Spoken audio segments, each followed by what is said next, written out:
Magandang araw po sa inyong lahat. Narito na naman po ang ating kwento para sa araw na ito. Ito ay tungkol sa isang batang ulila na lumaking walang nakilalang pamilya. Dahil sa hirap ng buhay, napilitan siyang maging isang talamak na magnanakaw. At kalaunan ay nasali sa isang sindikatong gumagamit ng mga minor de edad sa iba't ibang krimen. Sanay na sanay siya sa pag-akyat ng bahay at sa pagnanakaw. Ngunit isang araw, hindi niya alam na bahay pala ng isang makapangyarihang politiko ang kanyang napasok. Doon nagsimula ang malaking panganib sa kanyang buhay. Dahil dito, napilitan siyang tumakas, hindi lang mula sa kanyang biktima, kundi maging sa mga among sindikato na nagpalaki sa kanya. Sa kanyang pagtakas, napadpad siya sa isang liblib, ngunit napakagandang lugar. Doon niya nakilala si Dodoy, isang batang mabait, maalalahanin at laging handang tumulong sa kapwa. Sa piling nila, unang beses niyang naramdaman na siya ay mahalaga, na meron siyang pamilya na nagmamahal sa kanya. Ngunit paano kung malaman niya na ang lahat ng kabutihang ipinapakita sa kanya ay huwad at puno ng kasinungalingan? Ano ang kanyang gagawin? Higit pa roon, matutuklasan din niya ang madilim na lihim ng baryo, na ang lugar pala ay pugad ng mga aswang. Paano kaya siya lalaban? Paano siya tatakas? At kung manganib muli ang kanyang buhay, makakaligtas pa kaya siya sa kamay ng mga nilalang na ito? Ngunit bago po ang lahat, mga idol, ay huwag po nating kalimutang mag-subscribe at i-hit ang notification bell sa aking YouTube channel na The Voice Addict at Apong Isaac, para sa mas marami pang makapigil hiningang kwentong aswang at katatakutan mula sa mundo ng kababalaghan. Umpisahan na po natin ang kwento. Hapon na nang marating ni Kulas ang isang liblib at maputik na lugar. Sa balikat niya ay nakasukbit ang isang lumang bag na halos butas-butas na. Pawis na pawis siya at halata ang matinding kaba sa kanyang mga mata. Si Kulas ay isang batang gala. Maliit pa lang siya ay naulila na siya sa kanyang mga magulang. Kaya lumaki siyang mag-isa sa lansangan. Naging isang pulubi hanggang sa kalaunan ay naging miyembro ng isang sindikatong gumagamit ng mga kabataan para magnakaw. Ngunit nitong huli, napilitan siyang tumakas, hindi dahil gusto niya nang kumalas sa kanilang grupo, kundi dahil ang huli niyang naging biktima ay isang makapangyarihang opisyal ng gobyerno. Mula rito, naumit niya ang isang lumang medalyon at sa kasamaang palad, natukoy na siya ang may kagagawan ng krimen na yun, at alam niyang dahil doon ay hindi na siya magiging ligtas saan man sa lungsod. Nasaan na kaya ako? Masyado na yatang malayo ang nararating ko Napakamalas ko naman talaga. Bakit kasi yung bahay pa yun ang pinasok ko? Sandali niyang pinagmasdan ang kanyang paligid. Tahimik na tahimik ang kapaligiran. Parang walang buhay, maliban sa mga matataas na puno at mga damo sa gilid ng daan. Basa at malambot ang lupa.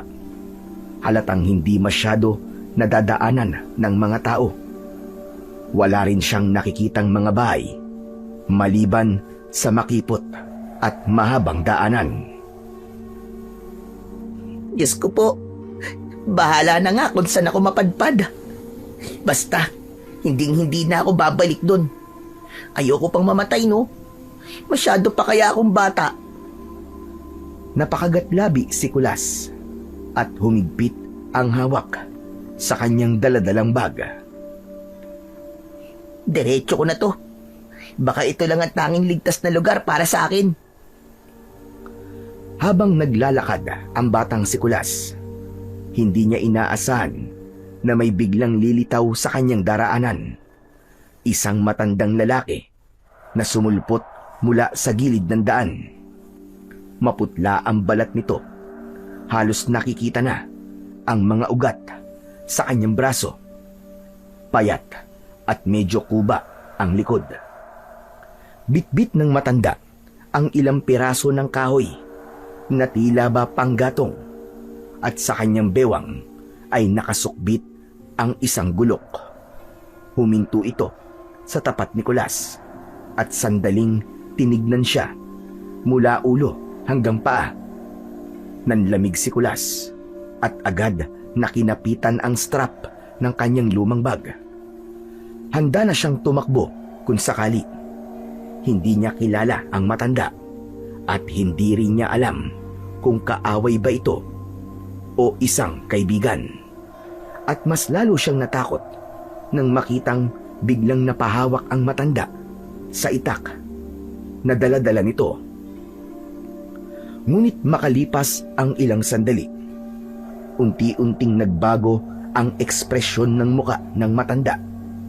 Ang nakakatakot nitong mga tingin ay napalitan ng pagtataka. Bata, saan ka ba pupunta? Abay, hindi ka taga rito, no? Ngayon lang kita nakita. Medyo nagulat si Kulas. Gusto sana niyang magsinungaling, pero kusa na ring lumabas ang katotohanan. Hindi nga po.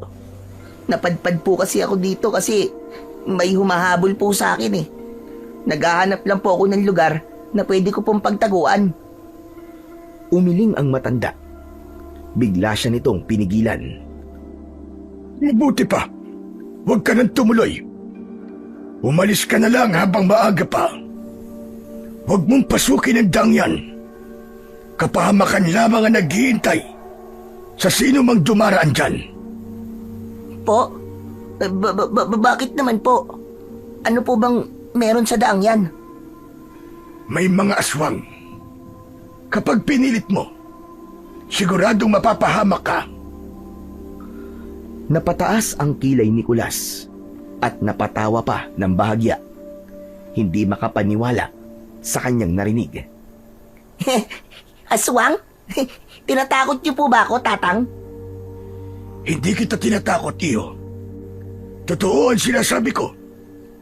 Kung mahal mo ang buhay mo, huwag kang tumuloy. Huwag mong subukan. Masisira ang buhay mo. Ngunit imbis na maniwala, mas lalo pang natawa si Kulas. Masisira ang buhay ko? Kayo talaga, Tatang, oh. Ang tanda-tanda nyo na. Naniniwala pa kayo sa mga aswang. Siguro, malakas ang amats nyo, no? Aswang daw. Baliw. Pagkarinig ni Mang Hilario sa kanyang sinabi, biglang nanlisik ang mga mata nito. Bigla ding lumakas ang ihip ng hangin sa buong paligid. Hindi na ito nagsalita, pero matalim ang pagkakatitig nito kay Kulas. Napalunok ng laway ang bata at sandaling nakaramdam ng kaba. Ramdam niya ang bigat ng presensya sa matanda. Ngunit pinilit pa rin niyang panindigan ang pagiging palaban. Hindi po ako natatakot. Mas maganda nga yun eh. Tsak na hindi ako mahahanap sa lugar na to. Saka, wala na ako mapupunta ang ibang lugar eh. Nilingon ng bata ang daan. Pero muli niyang tinignan ang kausap. Wala na ang matandang lalaki. Iniwan na siyang mag-isa sa gitna ng maputik na daan. Hala, nasaan na yun? Kanina lang nandito pa yun ah. Bakit biglang nawala? Hinanap niya ang matanda. sa saan mang sulok. Ngunit hindi niya na ito nakita. Naglaho ito na parang bula. Dahan-dahang umatras ang batang si Kulas. Malakas ang kabog ng kanyang dibdib. Lumingin siya sa kaliwa at kanan. Umaasang muling makikita ang matanda na biglang sumulpot. Ngunit wala na talaga.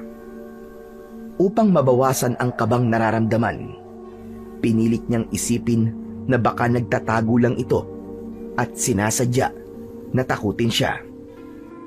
Nagpatuloy na siya sa kanyang paglalakad. At habang naglalakad, nakarinig siya ng mahinang kaluskos mula sa gilid ng daan. Para bang may humahabol sa kanya. Kinabahan siya, kaya't binilisan niya ang kanyang pagakbang. Subalit ang kaluskos ay tila nakikisabay sa kanya. Mas lumakas ito at para bang palapit na ng palapit. Napahinto si Kulas at nilingon ang kanyang likuran. Ngunit wala siyang nakita. Pero nang tumingin siya sa kanyang unahan, may nakita siyang biglang nagtago sa likod ng isang malaking puno. Napalunok siya at biglang nanindig ang kanyang mga balahibo. Ikaw ba yan, Tatang? Lumabas na kayo! Huwag niyo akong takutin!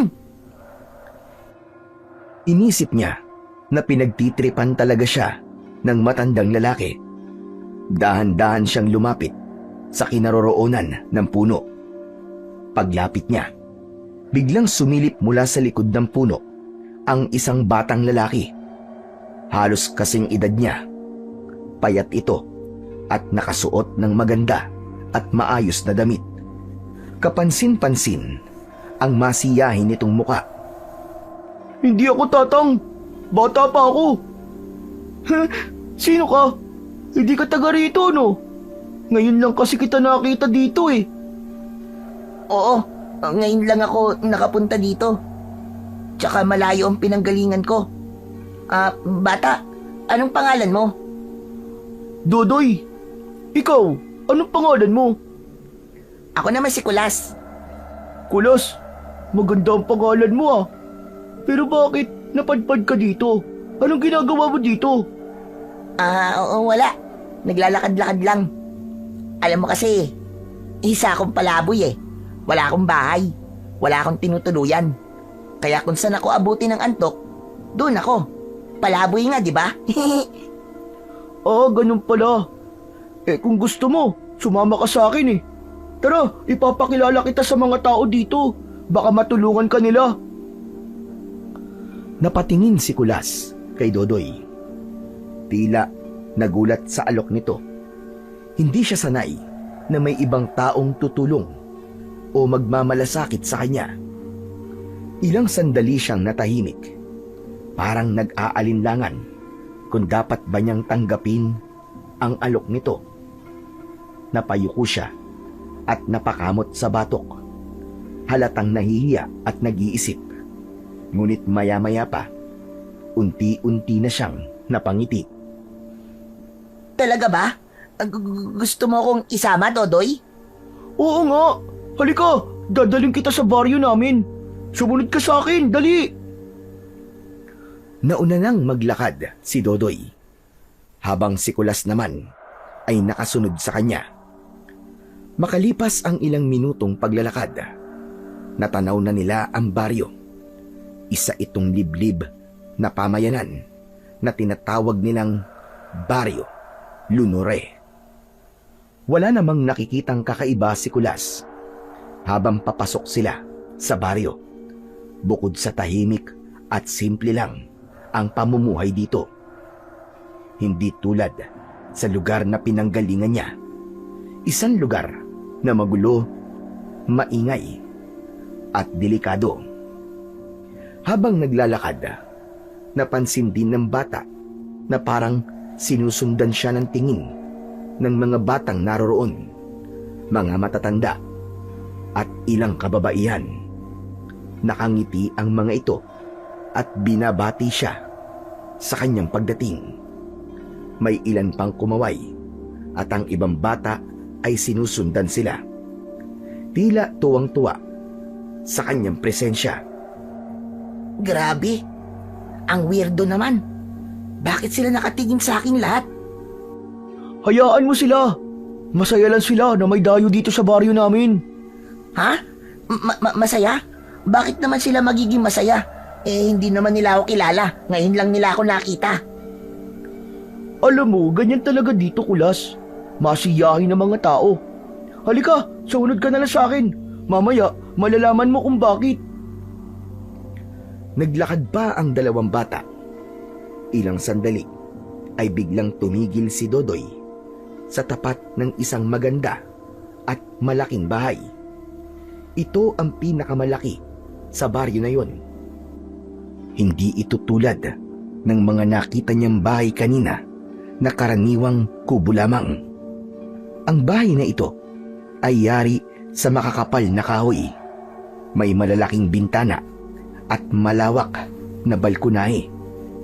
Para bang isang sinaunang bahay ng mayayaman nung araw. Pumasok sila sa loob at doon ay sinalubong sila ng isang magandang babae. May suot itong bestida na tila ba galing pa sa panahon ng mga Kastila. Maputi ito, mapupungay ang mga mata, at may mapulang mga labi. Napatitig si Kulas dito habang papalapit ang babae. Aba, may kasama ka pala, Dodoy. Oo, Mama. Nakita ko po siya doon sa daan. Nag-iisa lang po siya, kaya dinala ko po siya rito. Ganun ba? At sino ka naman, iho? Ako po si Kulas. Napadpad lang po ako rito. Naligaw po ako eh. Naligaw? Sigurado ka bang naligaw ka lang? Alam mo bang mahirap matunto ng lugar namin? Bihira ang estranghero mapadpad dito. Lalo na sa ganitong oras. Napapagabi na. Kuwan po kasi eh. Natitigilan si Kulas. Naramdaman niya ang bigat ng tingin ng babae. Para bang sinusuri siya. At bawat galaw at salitang lumalabas sa bibig niya ay tila ba sinusukat nito. Ngumiti ito at tinignan muli siya mula ulo hanggang paa. Hindi niya alam kung bakit parang may kakaiba sa mga ngiti nito. May ilang tao ang pumasok sa sala. May mga matatanda at ilang kabataan at maging sila ay nagsimula siyang pagmasdan. Nakita niyang nagbulungan ang mga ito. Napakagat sa labi si Kulas at nag-iwas ng tingin. Bigla siyang kinabahan. Bigla siyang natakot. Sandali lang. Mukhang kinakabahan ka. Natatakot ka ba, iho? Hindi po. Tama. Huwag kang matakot, iho. Wala kang dapat ikatakot. Basta't matuto ka lang makisama sa amin. Napalunok si Kulas. Hindi pa rin mawala ang kaba sa kanyang dibdib. Pinilit niyang ngumiti at tumango na lang kay Katrina. Mabait siya, Mama. Baka pwedeng kupkupin na muna natin siya dito. Sabi niya kanina, wala daw siyang mapuntahan eh. Kawawa naman siya. Kawawa ka nga pala talaga, iho. Wala ka na bang pamilya? Ay, wala po. Mag-isa na lang po ako. Isang palaboy po sa kalsada. O siya, sige. Pwede kang manirahan dito. Talaga po? Patitirahin niyo po ako dito sa bahay niyo? Oo naman. Basta't marunong kang sumunod sa mga patakaran dito sa bahay at sa baryo. Hindi kami nagtataboy ng taong nangangailangan.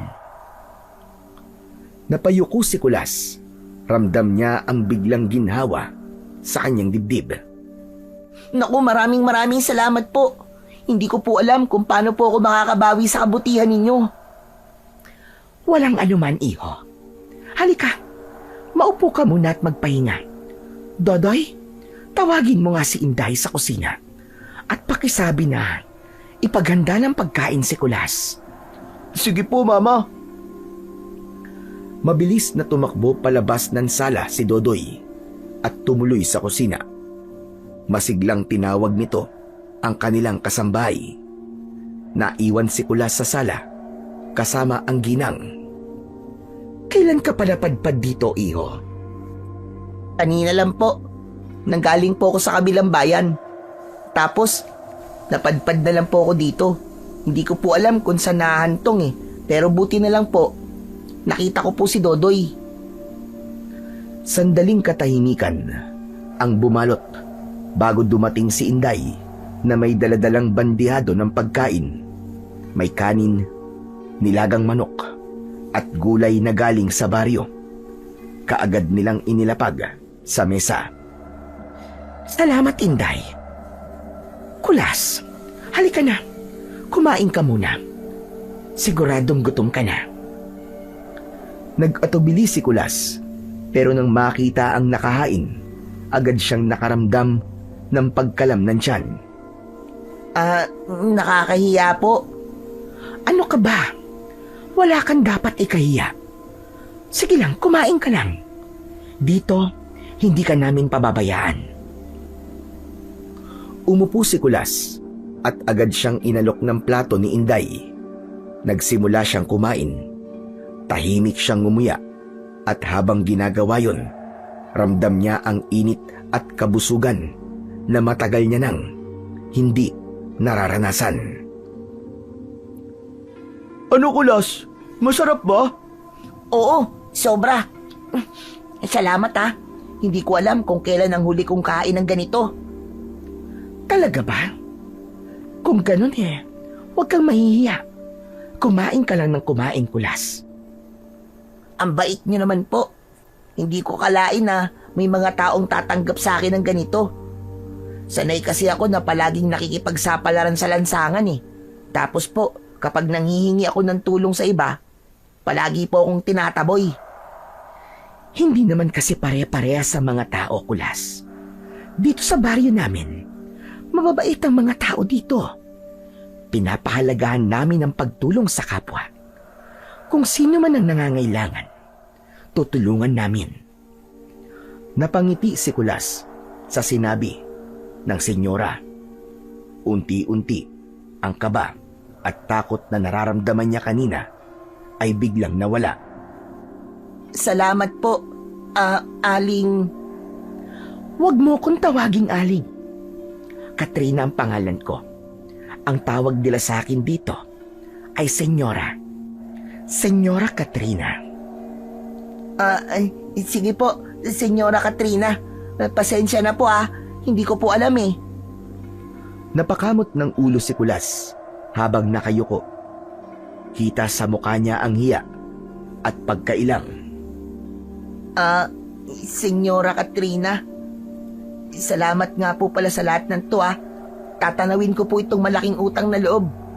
Hayaan po ninyo, bilang ganti po, hindi po ako magiging pabigat po sa inyo. Magtatrabaho po ako sa inyo, tutulong po ako at gagawin ko po kung meron kayong ipag-uutos. Kahit ano pong gawain, senyora. Huwag mo nang alalahanin yon. Ayos lang sa akin, Kulas. Saka wala naman akong balak na gawin kang alipin sa aking pamamahay. Bisita kita. At mukhang gustong-gusto ka ng anak ko. Wala kang gagawin dito, Kulas. Maging mabait ka lang at maging masunurin. Tsak na magiging maayos ang lahat. Mama, pwede bang dito na lang talaga tumira si Kulas? Para naman po may kalaro na po ako. Gusto mo ba talaga na dito siya tumira at maging kalaro mo? Opo, gustong-gusto po. O sige, kung yan ang gusto mo, anak. Pero kailangan muna nating tanungin si Kulas kung gusto ba niya. Kulas, ano sa palagay mo? Di ba ulila ka naman na at walang matirhan? Gusto mo ba na dito ka na lang tumira sa amin? Opo, gustong-gusto ko po. Payag po ba talaga kayo? Nagkatinginan ang mag-ina at sabay silang ngumiti. Oo naman. Mabuti nga yun para may kalaro na ang anak ko. Dito ka na sa amin mula ngayon. O sige na, magpahinga ka na. Mamaya pagkatapos mo kumain, ipapahanda ko yung magiging kwarto mo. Napatitig si Kulas kay Senyora Katrina at hindi maiwasang ngumiti ng lalaki. Ngayon lang siya nakaramdam ng ganitong pakiramdam. Ligtas, tinatanggap at gusto siyang makasama. Itinuloy na niya ang pagkain niya hanggang sa siya ay matapos at mabusog. Maraming salamat po. Sobrang nabusog po ko. Ang sarap po ng pagkain nyo. Mabuti naman at nagustuhan mo. Mula ngayon, palagi ka nang makakakain ng masarap. Hindi ka na magugutom pang muli. Totoo yan.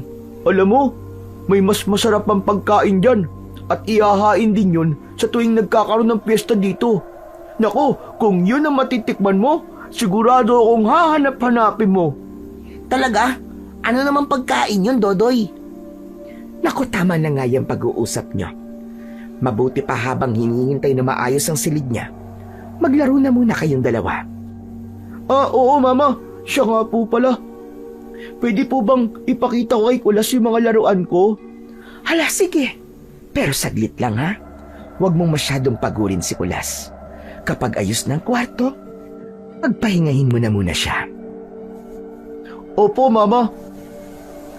Tumakbo si Dodoy papasok sa kanyang silid at isa-isang inilabas ang kanyang mga laruan.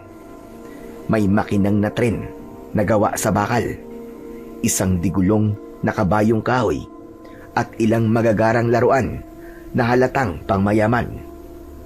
Namangha si Kulas dahil kahit minsan ay hindi pa siya nakakahawak ng ganong kagagandang laruan. Kitang-kita sa kanyang mga mata ang tuwa at labis na pananabik. Ngunit napatitig si Kulas nang mula sa isang kahon ay may inilalabas na mga manikang kahoy na may kakaibang anyo ang bago niyang kaibigan na si Dodoy. Maputla ang muka ng mga ito at nakangiting hindi mawari kung masaya ba o natatakot. Anong klaseng laruan yan? Bakit ka naglalaro ng mga manika? Sandaling natigilan si Dodoy. Hinawakan nito ang isang manika at bahagyang napangiti. Ngunit biglang tila lumungkot ang kanyang mga mata. Ito ba? Wala to. Mga koleksyon ko lang to. Mga dati ko silang kaibigan at kalaro. Pero nung nawala na sila, pinagawan ko ng ganito para palagi ko silang maaalala. Natigilan si Kulas at hindi agad nakasagot. Napansin niyang may nakaukit sa kamay ng bawat isa. Mga pangalan. Isa sa nabasa niya ay Ana. Hindi ka ba naglalaro ng manika? Ba't parang natatakot ka sa kanila? Ako? Takot? Hindi ah. Ba't naman ako matatakot sa manika? Wala namang buhay yan. Dati meron. Ano? Anong sabi mo? Sabi ko, dati meron. Buhay sila. Pero nung umalis na at iniwan na ako, nagpagawa na lang ako ng ganito. Ito lang ang paraan ko para hindi ko sila tuluyang makalimutan. Ganun ba? Akala ko naman kasi kung ano na eh. Kinabahan ang bata nang makita ang mga manikang yon. Pero pinilit niyang wag ipakita yon. Lalo pa at nais niyang magustuhan siya ni Dodoy at ang nanay nito. Maya-maya pa ay ngumiti si Dodoy sa kanya. Itinabi nito ang mga manika sa isang sulok. Napabuntong hininga naman si Kulas at bahagyang nakaramdam ng ginhawa nang makitang inilayo na ang mga yon. Pagkatapos ay kinuha ni Dodoy ang isa sa mga laruang kahoy na truck at bola at ipinakita rin ito kay Kulas. Doon nagsimulang sumigla ang paglalaro nila. Unti-unting nabura sa isip ni Kulas ang kakaibang takot na naramdaman niya kanina. Sa halip, napalitan ito ng tuwa at gaan ng loob. Matapos ang paglalaro nilang dalawa, dumating ang senyora at tinawag na si Kulas. Handa na ang kwarto mo. Pwede ka na magpahinga. Sige, matulog ka na, Kulas. Bukas na lang tayo ulit maglaro. Oo, Dodoy. Salamat ha. Ang bait mo talaga. Tumayo si Kulas at dahan-dahang sumunod kay Senyora Katrina. Dinala siya sa ikalawang palapag ng bahay sa isang silid na nakalaan para sa mga bisita. Pagpasok niya roon, agad siyang humanga. Simple lang ang silid, ngunit maluwang. May isang malaking aparador na kahoy na nakatayo sa gilid. Sa kabila naman ay may 3 baul na nakahilera. Malinis ang sahig, nayari sa malalapad na tabla. Walang nakasabit sa dingding at merong isang lampara na nakapatong sa maliit na mesa na nakalagay lamang sa isang sulok, malapit sa kama. Heto, dito ka muna. Pasensya na kung maliit at simple lang, pero malinis naman. Ayos lang po, Senyora Katrina. Malaki na po ang silid na to para sa akin. Wala pa nga po akong natutuluyan na ganito kaganda. Maraming salamat po talaga sa inyo, Senyora. Sige, magpahinga ka na. Bukas ipapakilala kita sa ibang taga-baryo. Sige po, salamat po talaga sa lahat. Lumabas na si Senyora Katrina at isinara ang pintuan. Muling pinagmasdan ni Kulas ang kabuuan ng silid. May nakita siyang malaking bintana at katabi nito ay isang pinto na papunta sa maluwang na veranda. Lumapit siya doon at lumabas. Pumuesto sa isang upuan. Mula sa veranda ay tanaw niya ang labas ng bakuran. Napansin niyang gabi na pala. Madilim ang paligid at napakatahimik. Malamlam ang sinag ng buwan ng mga oras na yun. Tanaw niya mula sa kanyang kinaroroonan ang tila anino ng mga matataas na puno at kabundukan. Kahit pa madilim, ay nagagandahan siya sa tanawing yun. Para sa kanya, parang ibang mundo ang napuntahan niya. Isang lugar na payapa at malayo sa ingay ng mga lansangan na kinasanayan niya. Grabe! Para talaga ako nasa paraiso. Akala ko, puro kamalasan lang ang mangyayari sa akin habang buhay. Pero mali pala ako. Dahil may swerte din pala. Napatawa pa siya ng mahina. Sa tagal ng kanyang pagiging palaboy, ngayon lang siya nakaramdam ng tunay na kapahingahan. Bigla niyang nakalimutan ang hirap at takot. Ngunit habang nakaupo at nakatanaw sa buwan, bigla siyang nakarinig ng mga bulong. Hindi niya alam kung saan nanggagaling, pero malinaw na may 2 tao sa ibaba ng bahay na nag-uusap. Tumayo siya at sumilip sa gilid ng veranda. Doon niya nakita ang senyora. May kausap itong isang matandang babae na nakasuot ng simpleng kulay itim na bestida. Sa itsura ng matanda, mukhang iginagalang din ito sa baryo. Sopistikada ang dating nito. Walang pinagkaiba sa senyora. Ninais na makinig ni Kulas, ngunit nang marinig ang mga salitang kanilang binibigkas, naguluhan siya. Hindi yun pamilyar sa kanya.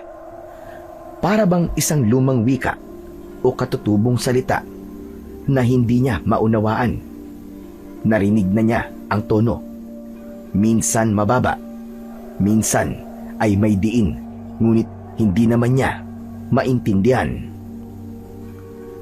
Ano kayang pinag-uusapan nila? Parang napakaseryoso ah. Maya-maya pa ay napansin niyang tumingala si Senyora Katrina. Kaya mabilis siyang umatras at muling umupo sa kanyang upuan. Nagpanggap siyang nakatingin lang sa buwan at saka pinilit na wag na lamang isipin ang mga narinig niya. Pagkaraan ng ilang sandali, nakaramdam na siya ng antok. Bumangon siya mula sa upuan at pumasok na sa kanyang silid.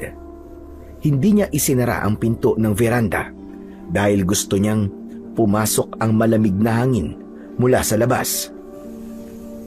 Para sa kanya, mas masarap matulog kapag sariwa ang hangin. Inaantok na ako. Makahiga na nga. Naiga na siya sa kama at sa loob lamang ng ilang minuto, nakatulog na ang bata. Maaga pa lang ay nagising na si Kulas. Malamig ang simoy ng hangin na pumapasok mula sa nakabukas na pinto ng veranda. Tumayo siya at dahan-dahang muling lumapit at lumabas. Mula roon ay tanaw na tanaw niya ang mga puno, ang bundok na bahagyang natatabingan ng hamog at mga ibong walang sawang lumilipad. Bahagyang napangiti ang bata. Grabe! Ito na yata ang pinakamagandang gising ko sa buong buhay ko. Habang nakatanaw, narinig niya sa ibaba ang isang pamilyar na boses. Tinignan niya ito at nakita niya ang bago niyang kaibigan na si Dodoy na nakatayo mismo sa tapat at nakatingala sa kanya. Uy! Mabutit gising ka na pala, Kulas! Halika na! Bumaba ka na dyan at sabayan mo kami ni Mama! Mag-aalmusal na tayo! Sige, sandali lang, Dodoy. Bababa na ako. Kumaway si Dodoy bago ito tumakbo papasok ng bahay. Bumalik si Kulas sa loob ng silid. Inayos ang kanyang higaan at saka tuluyang bumaba upang samahan sa almusal ang kanyang bagong kaibigan. Ayan, kompleto na tayo. Halika na, Kulas. Umupo ka na dito sa tabi ni Dodoy. Salamat po, senyora. Kulas, heto tikman mo tong tapa. Paborito ko to tuwing umaga. Tapa? Masarap ba yan? Abay, oo naman. Masarap yan lalo kung mainit na mainit ang kanin. Halika na, huwag ka nang mahihiya. Kumain ka ng mabuti. Umupo si Kulas at nagsimulang sumandok ng kanin. Sinubukan niyang lagyan ng kaunting tapa ang kanyang plato at tinikman ang putahing yun. Masarap nga. Tama ka, Dodoy. O diba? Sabi ko sa iyo eh. Kaya nga maski araw-araw kong ulam to, hindi ako nagsasawa eh. Kaya pala, ang sarap-sarap pala talaga. Mabuti naman at nagustuhan mo. Sige, kumain ka pa. Sana tumaba ka kagad. Po? Kailangan mong tumaba. Kasi hindi pwedeng ganyan ka. Payat at parang buto-buto. Mas mabuti na damihan mong pagkain ng masusustansyang pagkain para lumakas ka. Tama si Mama. Kaya ako palagi din ako kumakain ng madami. Kasi kami dito, naniniwala kami na ang kalasugan ay kayamanan. Dahil kahit gaano karami ang pera mo, kung mahina ka naman at sakitin, wala rin silbi. Hindi mo magagawa ang mga gusto mo. Tama. Kaya simula ngayon, sisiguraduhin namin na mapapakain ka ng tama para maging malusog ka at maging maayos ang iyong katawan. Naku, salamat po kung ganon. Napakabuti niyo po talaga. Nagpatuloy na ang kainan. Habang kumakain, panaka-naka ay napapansin ni Kulas si Senyora na tahimik at tila may iniisip. Pero kapag nagtama ang kanilang paningin, kaagad itong ngumingiti. Pagkatapos nating kumain, Kulas, sumama ka sa amin ni Dodoy na lumibot sa baryo para makita ka ng ibang tao. Opo, senyora. Matapos kumain, ay lumabas na ang tatlo. Banayad pa ang sikat ng araw ng mga oras na yun. Habang naglalakad, naging malikot ang mga mata ni Kulas. Nakita niya ang mga taong abala na naglalabas sa gilid ng mga balon. Meron ding mga nagbubungkal ng lupa. May mga nagtatanim ng gulay at halaman. Pero kapag napapadaan siya sa tapat ng mga ito, ay napapansin niyang tumitigil ang mga ito at tumititig sa kanya. Matalim ang pagtingin nila sa kanya. May ilan pang ngumingisi at inilalabas ang kanilang mga dila. Napakunot ang noo ni Kulas. Dodoy, sandali. Nakikita mo ba? Parang ang sama ng tingin ng mga tao sa akin. Huwag mong pansinin. Ganyan lang talaga sila. Tsaka hindi ikaw ang tinitignan nila, kundi si Mama. Ganyan sila lahat kay Mama eh. Hindi na nag-usisa pa ang batang si Kulas. Habang nag-iikot sila, ipinapakilala ni Senyora Katrina si Kulas sa iilang tao. Ngumingiti ang ilan, pero ilang sandali lang ay bumabalik na sila sa bahay. Napansin ng bata na ilag ang mga tao kay Senyora Katrina. Ilang sandali pa, biglang may sumalubong sa kanilang isang grupo ng mga tao. Agad nilang sinabi na may problema sa baryo. May namatayan ng alagang hayop. Ano ka mo? Paano nangyari yun? May magnanakaw na ba dito sa baryo?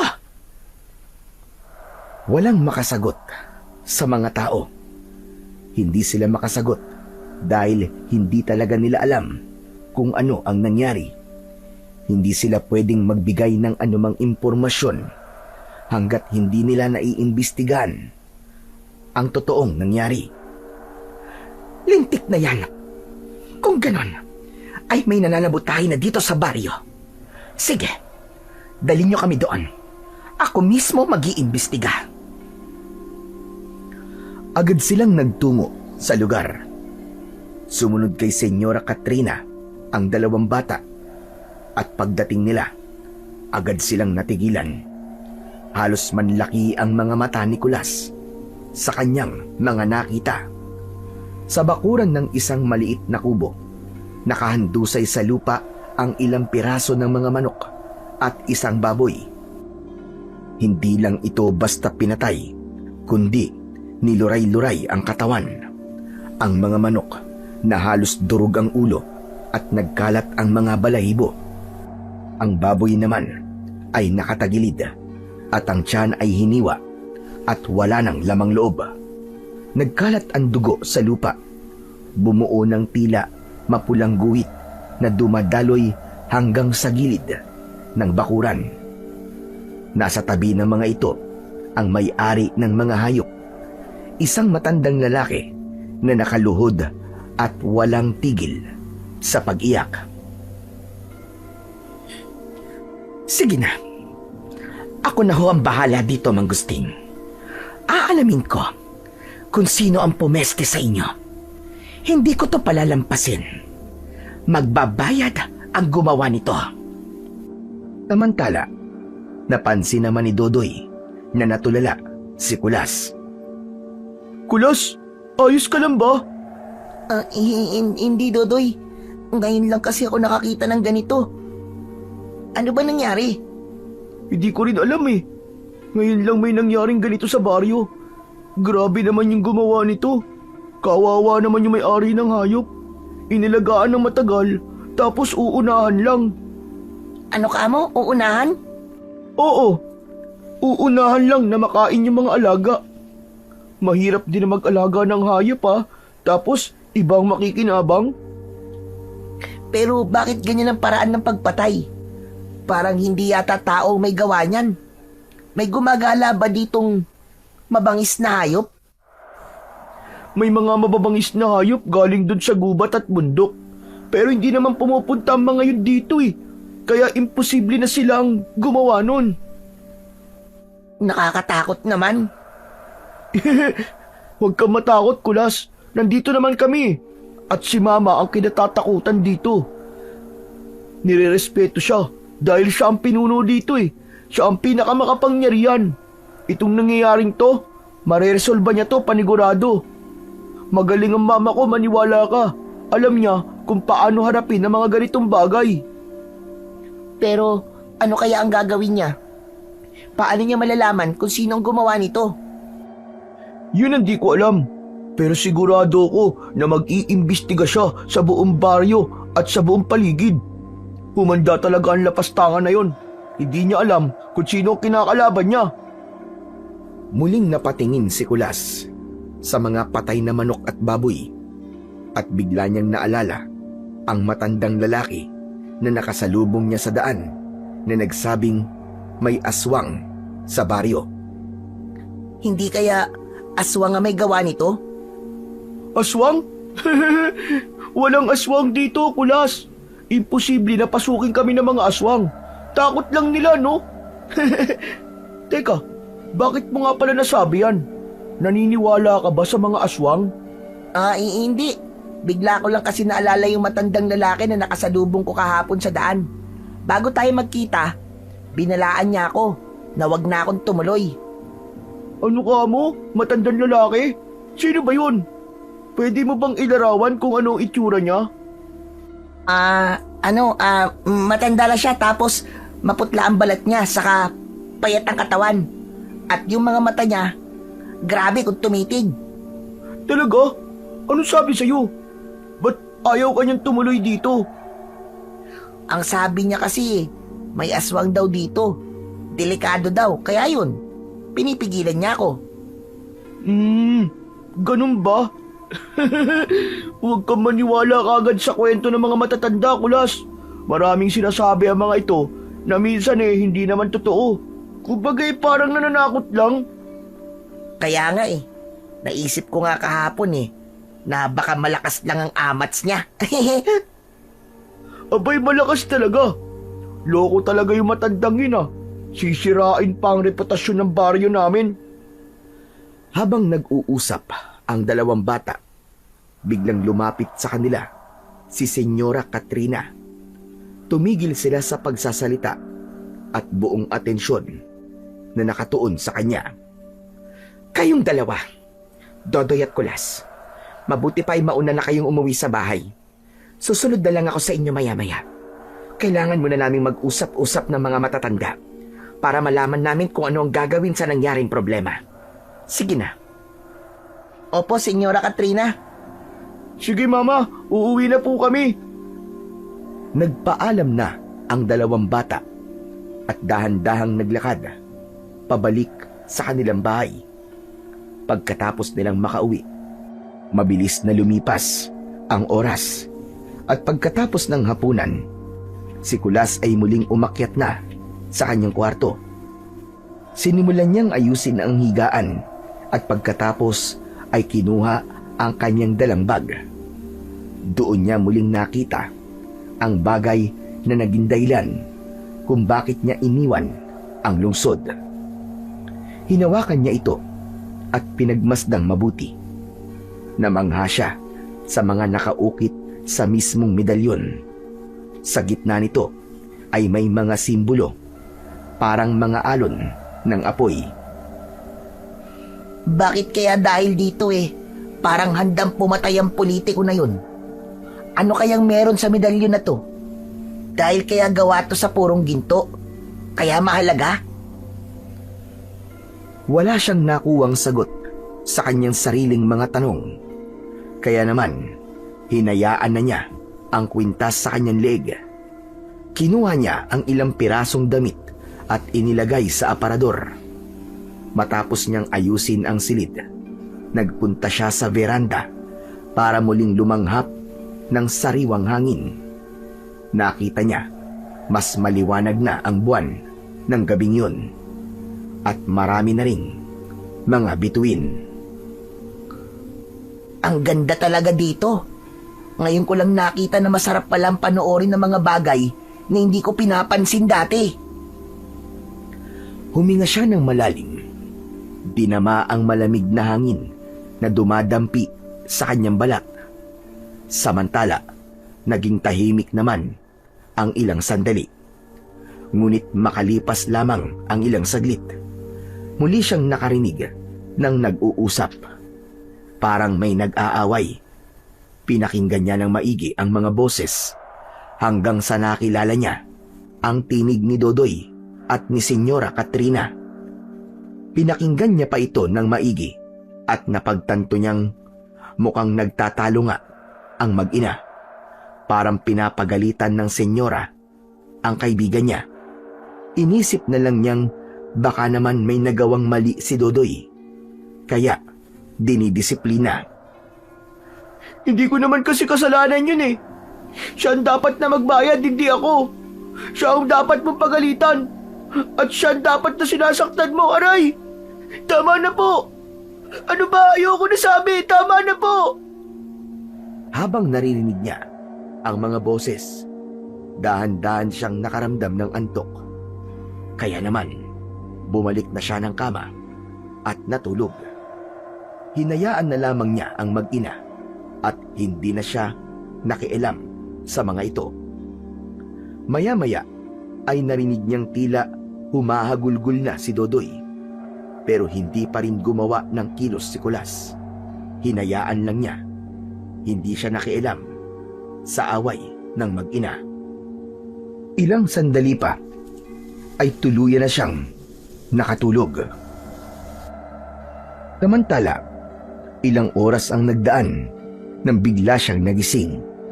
May malalakas na yabag mula sa labas ng silid. Napatingin siya sa beranda at nakitang bukas pa rin ito. Muli niyang ipinikit ang kanyang mga mata at sa pagkakataong yun, biglang may tumapik sa balikat niya. Dahan-dahang binuksan niya ang kanyang mga mata at sa harap niya, nakita niyang nakatayo ang matandang lalaki na nagbabala sa kanya sa gubat tungkol sa baryo. Dahil sa gulat ay muntik na siyang mapasigaw, ngunit kagad na tinakpan ng matanda ang kanyang bibig upang pigilan siyang makasigaw. Nanlalamig sa takot ang kanyang pakiramdam. Huwag ka matakot, bata. Hindi mo ako kaaway. Wala akong balak na saktan ka. Nakatakip pa rin ang kamay ng matanda sa kanyang bibig. Makinig ka sa akin, bata. Ipangako mo munang hindi ka sisigaw para pakakawalan kita. Sunod-sunod na tumango ang bata. Tila nakikiusap na rin siya na alisin ang takip ng bibig dahil hindi na siya naging komportable. Nahihirapan na rin siyang huminga. Ilang beses na rin niyang sinubukan lumaban pero sadyang malakas ang matanda. Hindi siya makaporma. Kaya naman, mas kilabag sa loob niya na sumang-ayon ay wala na siyang nagawa. Nang makumbinsi niya si Mang Hilario na hindi siya gagawa ng anumang ingay, ay saka lang siya nito binitiwan. Umayos ang kanyang paghinga. Makalipas lamang ang ilang segundo. Pasensya ka na, iyo. Kailangan ko lang talagang gawin yon para hindi tayo mapahamak. Nanginginig pa rin ang katawan ng bata. Sinabi ko na sa'yo, wala kang dapat na ikatakot sa akin. Kakampi ako, maniwala ka. Bakit po ba kayo nandito? Ano pong kailangan niyo sa akin? Huwag kang maingay. Kapag narinig nila tayo, katapusan na natin. Sandali. Ano bang ibig yun sabihin? Sinabi ko na sa'yo, ang mga nakatira dito, hindi tao. Sinungaling. Kung ano-anong iniimbento niyong salita. Hindi naman totoo mga aswang eh. Tsaka mababait silang tao. Huwag mo silang siraan. Hindi ko sila sinisiraan. Maniwala ka sa akin, bata. Nagpunta ako dito para tulungan ka. Para itakas ka. Halika, sumama ka na sa akin para hindi ka mapahamak sa mga darating na araw. Hindi po. Ayoko po sumama. Napatingin ang matanda sa kanya. Naging kapansin-pansin ang biglang paglungkot ng kanyang mga mata. Pero hindi siya tumigil. Mas lalo pa siyang nagkaroon ng matinding determinasyon. Lumapit pa siya ng gusto sa bata at muli niya itong sinubukang kumbinsihin. Makinig ka sa aking mabuti, bata. Maraming bata na tulad mo ang napadpad dito. Lahat sila, sinubukan ko ring iligtas, pero tulad mo, hindi rin sila nakinig sa akin. Alam mo kung ano nangyari sa kanila? Ano po? Inialay at pinakain sa pinakamalakas na aswang dito. Kaya halika na, sumama ka na sa akin. Mapapahamak ka lamang dito. Hindi po ako sasama sa inyo. Maski ano po sabihin nyo. Hindi po ako sasama sa isang taong hindi ko kilala. Pero bakit? Bakit sa kanila? Naniniwala ka? Hindi mo rin naman sila kilala ng lubusan, hindi ba? Opo, hindi ko nga sila kilala. Pero kasi, inilagaan nila ako dito eh. Pinaparamdam nila sa akin na parang may pamilya ako. Na sa buong buhay ko, hindi ko po naranasan. Ngayon lang po ako nagkaroon ng mga taong nagmamahal sa akin. Napabuntong hininga ang matanda sa sinabi niyang yun. Saglit na tumingin siya sa bata at bahagyang tinitigan siya ng malalim. Naiintindihan ko nararamdaman mo, iyo. Naiintindihan ko na natutuwa ka sa pag-aalaga nila sa'yo. Pero isipin mo rin kung bakit kanila inaalagaan. Pinapalusog ka nila. Pinapabuti ang iyong katawan. Pinapakain ng mga masusustansyang pagkain. Kasi nga, meron silang balak na gawin sa iyong masama. Dahil kapag lumusog ka, magiging malaking pakinabang ka na sa kanila. Sinungaling po kayo. Hindi ako naniniwala sa mga sinasabi nyo. Baliw ka. Umalis ka na dito. Baliw. Ayaw mo maniwala. O sige. Ayos lang. Ikaw ang bahala. Aatras na sana ang matanda at tahimik na aalis, pero bigla itong napatingin sa suot na medalyon ni Kulas. Sandali lang. Yang medalyon na suot mo, saan mo yan nakuha? Hindi pangkaraniwan ang medalyong yan. Hindi yan basta-basta. Po, ano na naman po bang sinasabi nyo? Ang suot mong yan ay hindi basta alas lamang. May kakayahan itong gisingin ang natatagong kapangyarihan ng anumang sagradong bagay.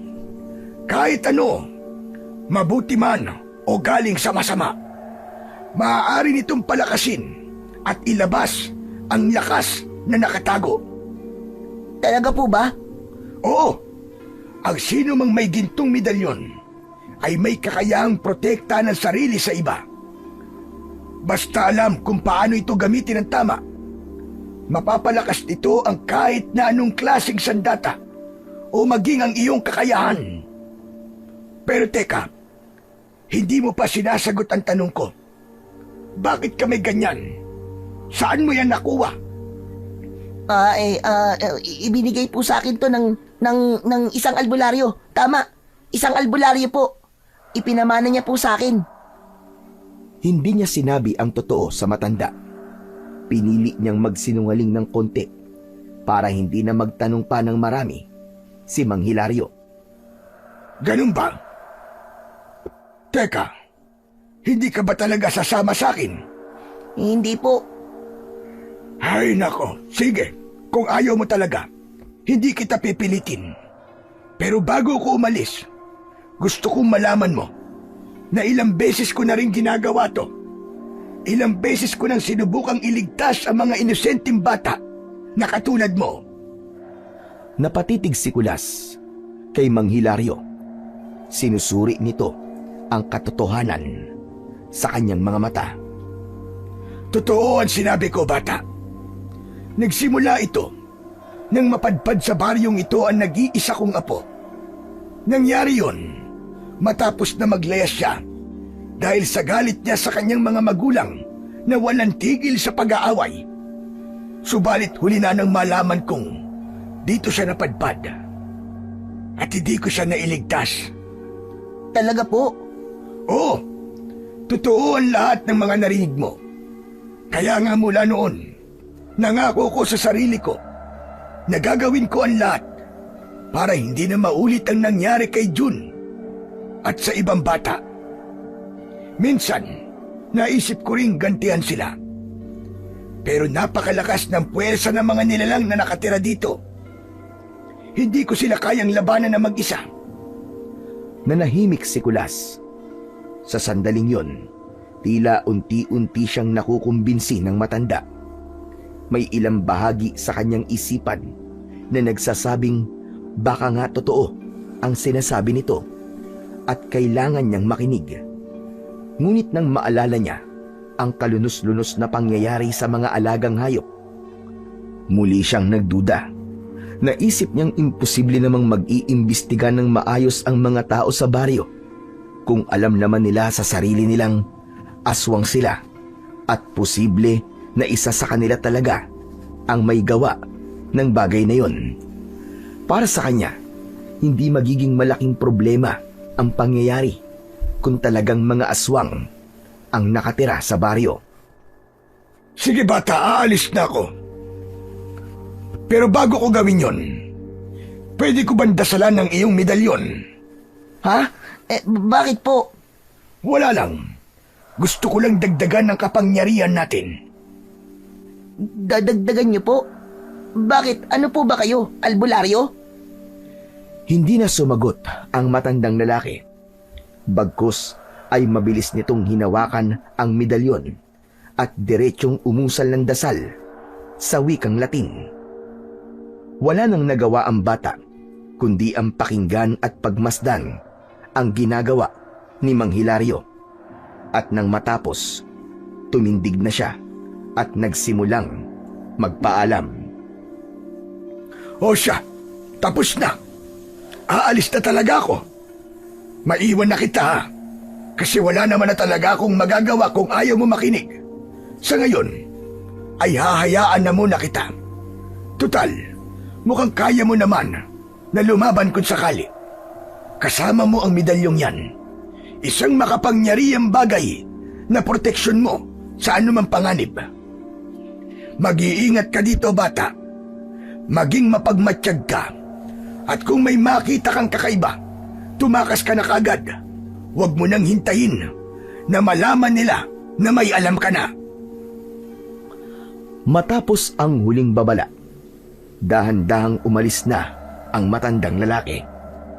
Lumabas ito sa veranda at hindi na alam ni Kulas kung paano ito nakababa at tuluyang naglaho sa kanyang paningin. Muling nahiga si Kulas sa kanyang higaan. Pinilit niyang ipikit ang mga mata, subalit hindi mapalagay ang kanyang isip. Paulit-ulit na bumabalik sa kanyang pandinig ang mga salitang sinabi sa kanya ng matanda. Maya-maya pa ay biglang uminit ang kanyang medalyon. Inilabas niya itong muli mula sa ilalim ng kanyang kamiseta. Hinawakan niya ito ng mabuti at tinitigan. Hala, ano nangyayari sa medalyon? Bakit kaya umiinit to? Natigilan ang bata nang biglang kumislap at nagkaroon ito ng sariling gintong liwanag. Dahil sa gulat ay inalis niya ito sa kanyang leeg at ibinaba sa kama. Ilang minuto din siyang natulala at nakatitig lang sa medalyon. Ngunit nang mapansin niyang wala naman itong masamang dulot, muli niya itong pinulot at dahan-dahang muling isinuot. Doon siya nagsimulang makaramdam ng kakaibang lakas. Tumalas ang kanyang pandinig na kahit ang mga kaluskos ng daon ay malinaw niyang naririnig. Habang nagmumuni-muni, bigla siyang napatigil. May mga yabag siyang narinig mula sa labas. Dahan-dahan, maingat at tila patagong naglalakad. Tumayo siya at naglakad papunta sa may veranda at tinignan ang paligid. Doon niya napagtantong luminaw nga ang kanyang paningin.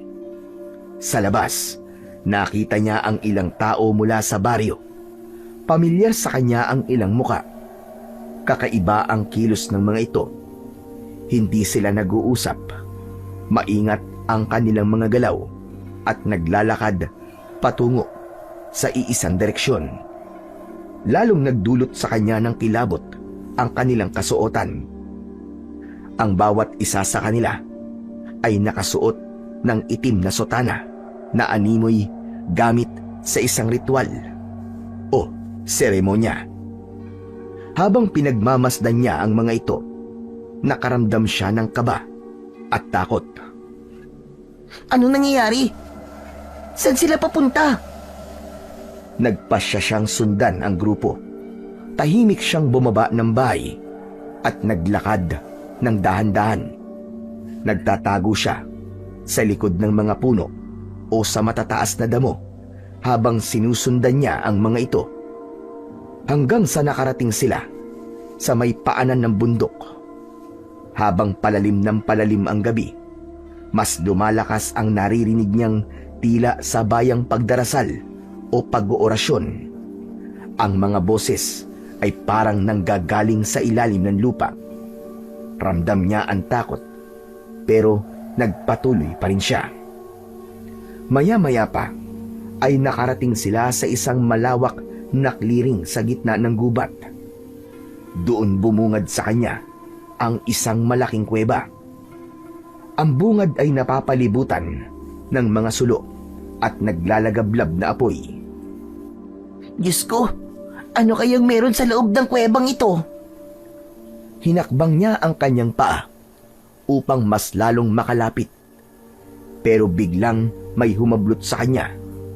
Mula sa dilim, isang malakas na kamay ang agad na tumakip sa kanyang bibig, kaya hindi siya makasigaw.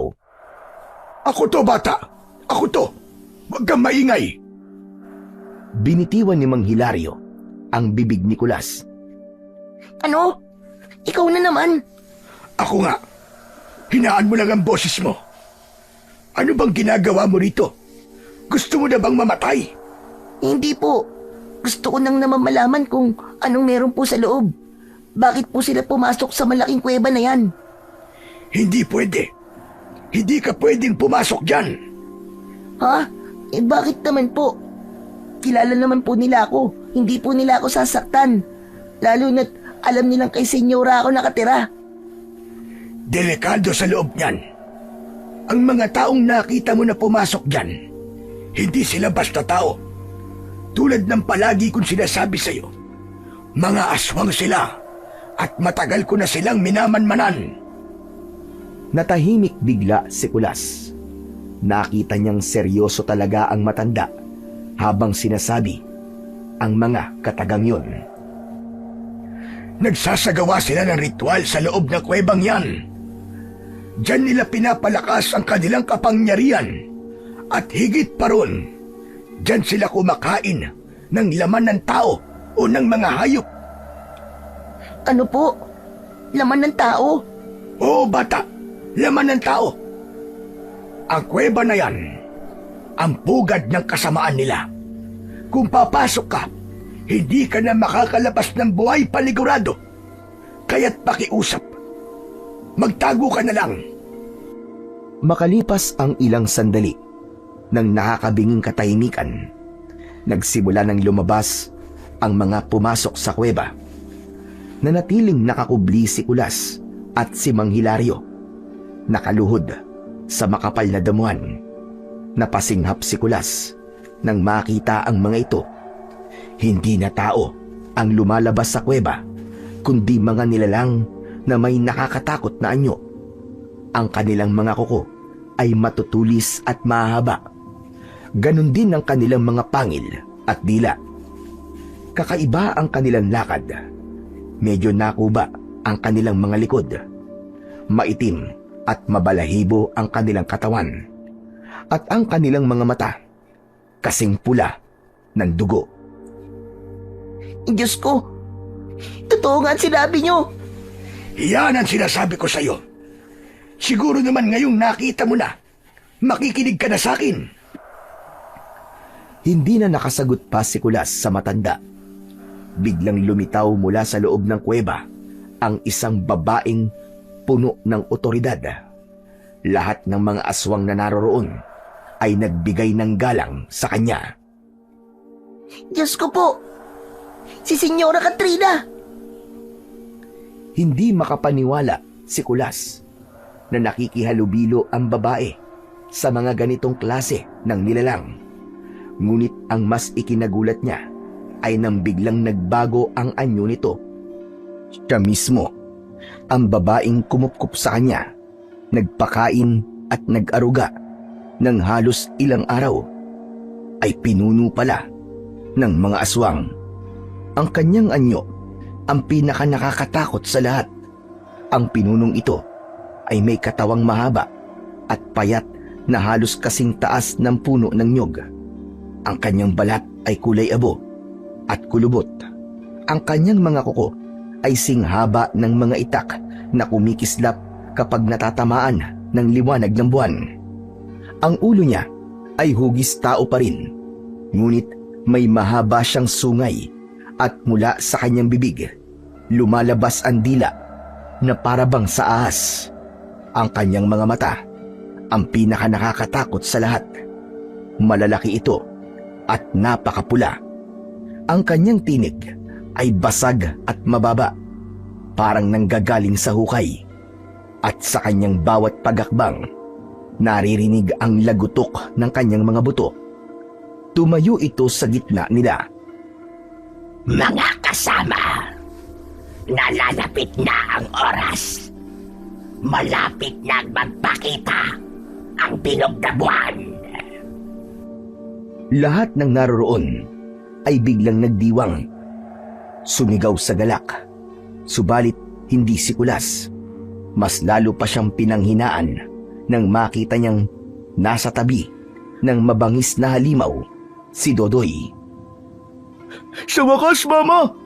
Malapit na naman ang oras ng kasayahan! Tama ka, anak. Pero bago yon, may pagsasaluhan muna tayo ngayong gabi. Ano po yun, Mama? Ang traidor! Mula sa loob ng kuweba ay inilabas ang isang baboy ramo na may hindi pangkaraniwang laki. Ang hayop ay nakatali ang 4 na paa. 4 na malalaking aswang ang bumuhat dito, palapit sa senyora. Inihiga nila sa lupa ang hayop. Maya-maya pa, lumapit ang isa pang aswang na may dalang palakol. Sige! Ihanda na ang hapunan! Walang pag-aalinlangan na hinawakan ng aswang ang palakol at buong lakas na pinalakol ang ulo ng baboy ramo. Sa isang iglap, tumigil ito sa pag-ungol at pagsigaw. Agad na kumalat ang kulay itim nitong dugo sa lupa. Si Dodoy ay halos mapatalon sa tuwa. Nanlilisik ang mga mata. Ang galing! Ang saya-saya talaga ng ganito, Mama! Ang bango talaga ng sariwan dugo! Biglang lumapit ang senyora. Yumuko at dinampian ng daliri ang dugo. Pagkatapos ay inilapit sa kanyang ilong at inamoy. Tama ka, anak. Napakabango talaga ng dugo. Inilapit niya ang daliri sa kanyang labi at dahan-dahang ninamnam ang dugo. Pumikit siya saglit. Tila ba, sarap na sarap. Tulad ng dati, masarap, matamis ang dugo ng traidor na aswang. Ano, Mama? Traidor? Aswang? Ibig sabihin ay hindi lang pala to karaniwang baboy ramo, kundi kauri natin. Bakit niyo po siya pinatay? Dahil hindi siya marunong sumunod sa batas. Siya ang dumali sa mga manok at baboy ni Mangusting. Wala sa disiplina at pinapahamak niya tayong lahat. Hala, siya pala yun? Grabe, timawa pala tong aswang na to eh.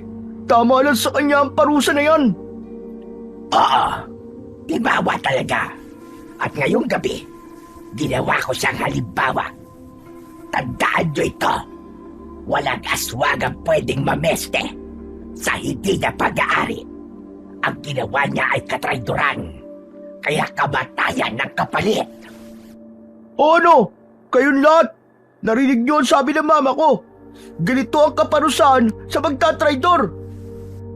Naghiyawan ng ibang aswang bilang pagsang-ayon sa kanilang pinuno, habang patuloy na dumadaloy sa lupa ang maitim na dugo ng kanilang dating kasamaan.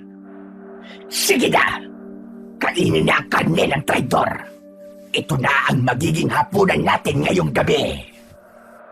Nagunahan ang mga aswang sa paglapit habang si Dodoy ay nanatiling nakatayo sa tabi ng kanyang ina, nakangisi at tuwang-tuwa sa kanyang nakikita. Samantala ay napalunok si Kulas. Halos hindi niya kinakaya ang kanyang nakikita habang nilalantakan ng mga aswang ang baboy ramo. Ilang sandali pa, ang senyora ay muling bumalik sa tao nitong anyo at inakbayan ang kanyang anak. Malapit na ang bilog na buwan, Mama. Malapit na naman tayong makatikim ng pinakamasarap na karne. Tama ka, anak. Kaya lang, ay payat pa naman siya. Pagbutihan mo ang pag-uutos sa batang yon. Kailangan ay kumain siya palagi ng madami para siya ay lumusog. Kung hindi siya tataba, aba, baka hindi umabot yon sa ating bitoka. Pero sa akin, Mama, okay lang po. Kahit hindi siya tumaba. Kahit payat siya, masarap pa rin yun. Maski konting laman lang, basta makatikim lang ulit ako ng laman ng tao. Oo, anak. Makakatikim ka na ulit. Huwag kang mag-alala. Yes! Mabuti naman po! Hindi ko na kayang pigilan ang sarili ko eh. Ang sarap isipin ng dugon dumadaloy mula sa leeg niya. Biglang nag-iba ang tindig ng bata. Napayuko ito ng konti habang hawak ang tiyan na tila ba gutom na gutom. Naglalaway ang kanyang bibig. Ang kanyang balat ay nagsimulang pumutla at ang kanyang mga mata ay hindi kulay pula kundi purong itim. Ang kanyang mga kuko ay humaba tulad ng iba. Ngunit bago pa tuluyang magbago ng tuluyan ang kanyang anyo, biglang sumigaw ang senyora. Tama na yan. Dodoy, wag ngayon. Hindi pa oras. Natigilan ang batang aswang. Ang matutulis niyang kuko ay bahagyang bumalik sa dati hanggang sa ang kanyang anyo ay bumalik na sa pagiging tao. Mama, parang di ko na kaya. Parang gusto ko na eh. Nagugutom na ako. Lumapit ang senyora. Mariing hinawakan ang kanyang balikat. Konting tiis na lang, anak. Malapit na. Malapit na. Sandaling napangisi si Dodoy. Pinahid niya ang pawis sa kanyang muka at saka huminga ng malalim at sunod-sunod. Unti-unti, kumalma siya. Napatingin si Kulas sa kanyang kasamang matanda. Kita sa mukha niya ang labis na pangamba at gulat. Hindi niya akalaing ang batang itinuring niyang isang kaibigan ay isa palang halimaw. Ang lahat ng ipinapakita ng mga ito sa kanya ay huwad at pakitang tao lamang. Tumakas na po tayo dito. Hindi pa pwede ngayon. Kumalma ka muna at huwag magsalita. Kailangan nating hintayin na makaalis sila bago tayo tumakas.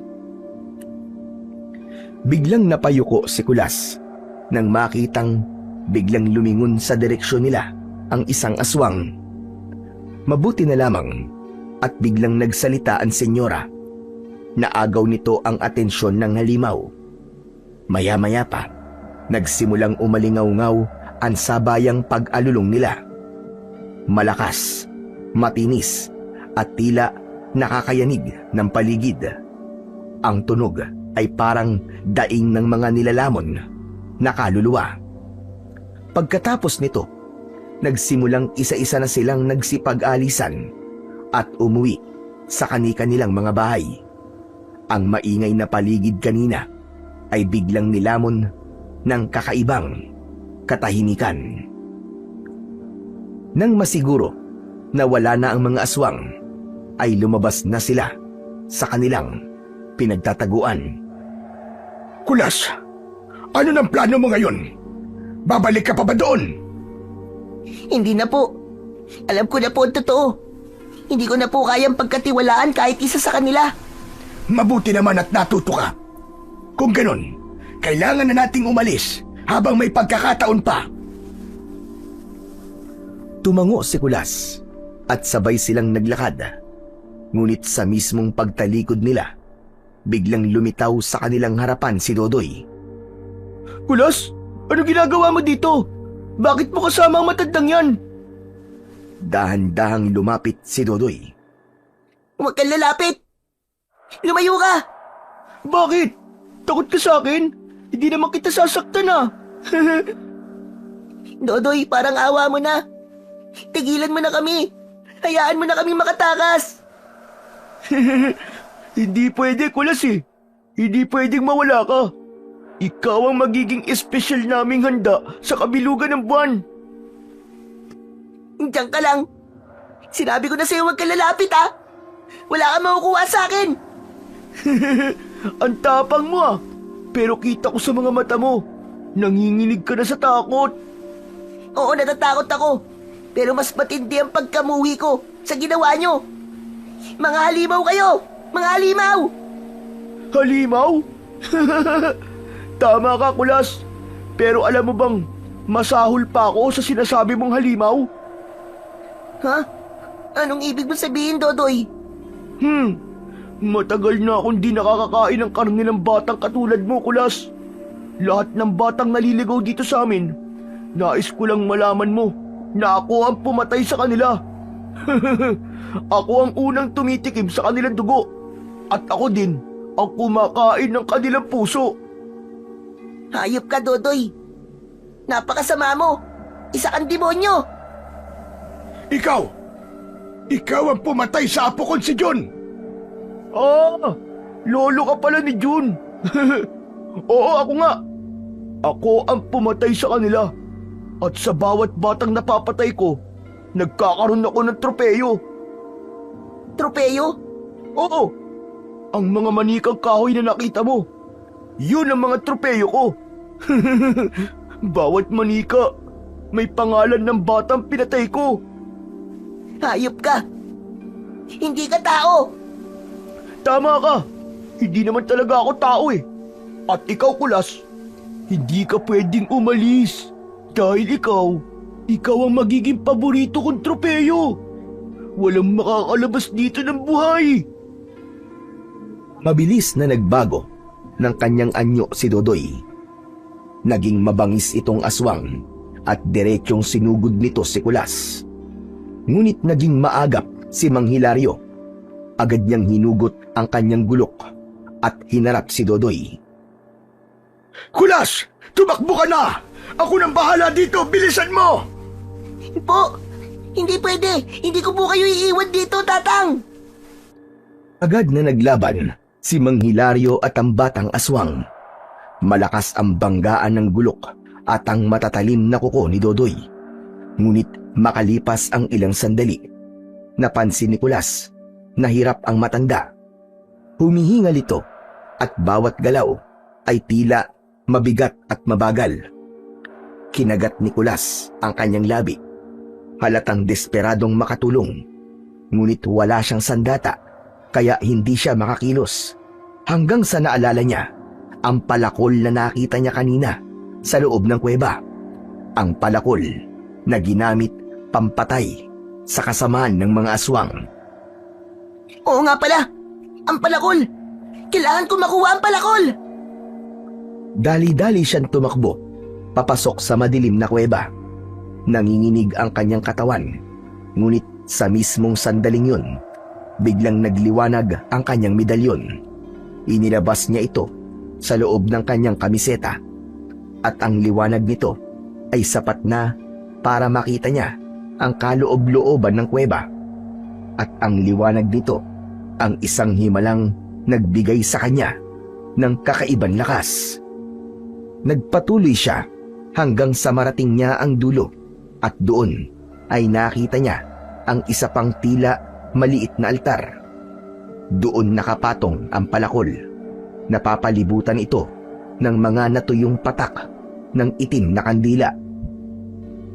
Kailangan kong tulungan si Mang Hilario. Kagad niyang pinulot ang palakol at saka mabilis na lumabas ng kuweba. Pagdating niya, nakita niyang halos nakaluhod na ang matanda sa harap ng batang aswang. Walang pag-aalinlangan na sinugod niya si Dodoy. Itinaas niya ang palakol at buong lakas na pinalo ito sa katawan ng kalaban. Bumagsak ito at nagsisisigaw sa sakit nang tamaan ang kanyang kanang braso. Agad na tumagas doon ang kanyang dugo. Sa pagkakataong yun, ay biglang may lumitaw na ibang aswang. Tila narinig nito ang malakas na panaghoy ng kapwa aswang. Kulas!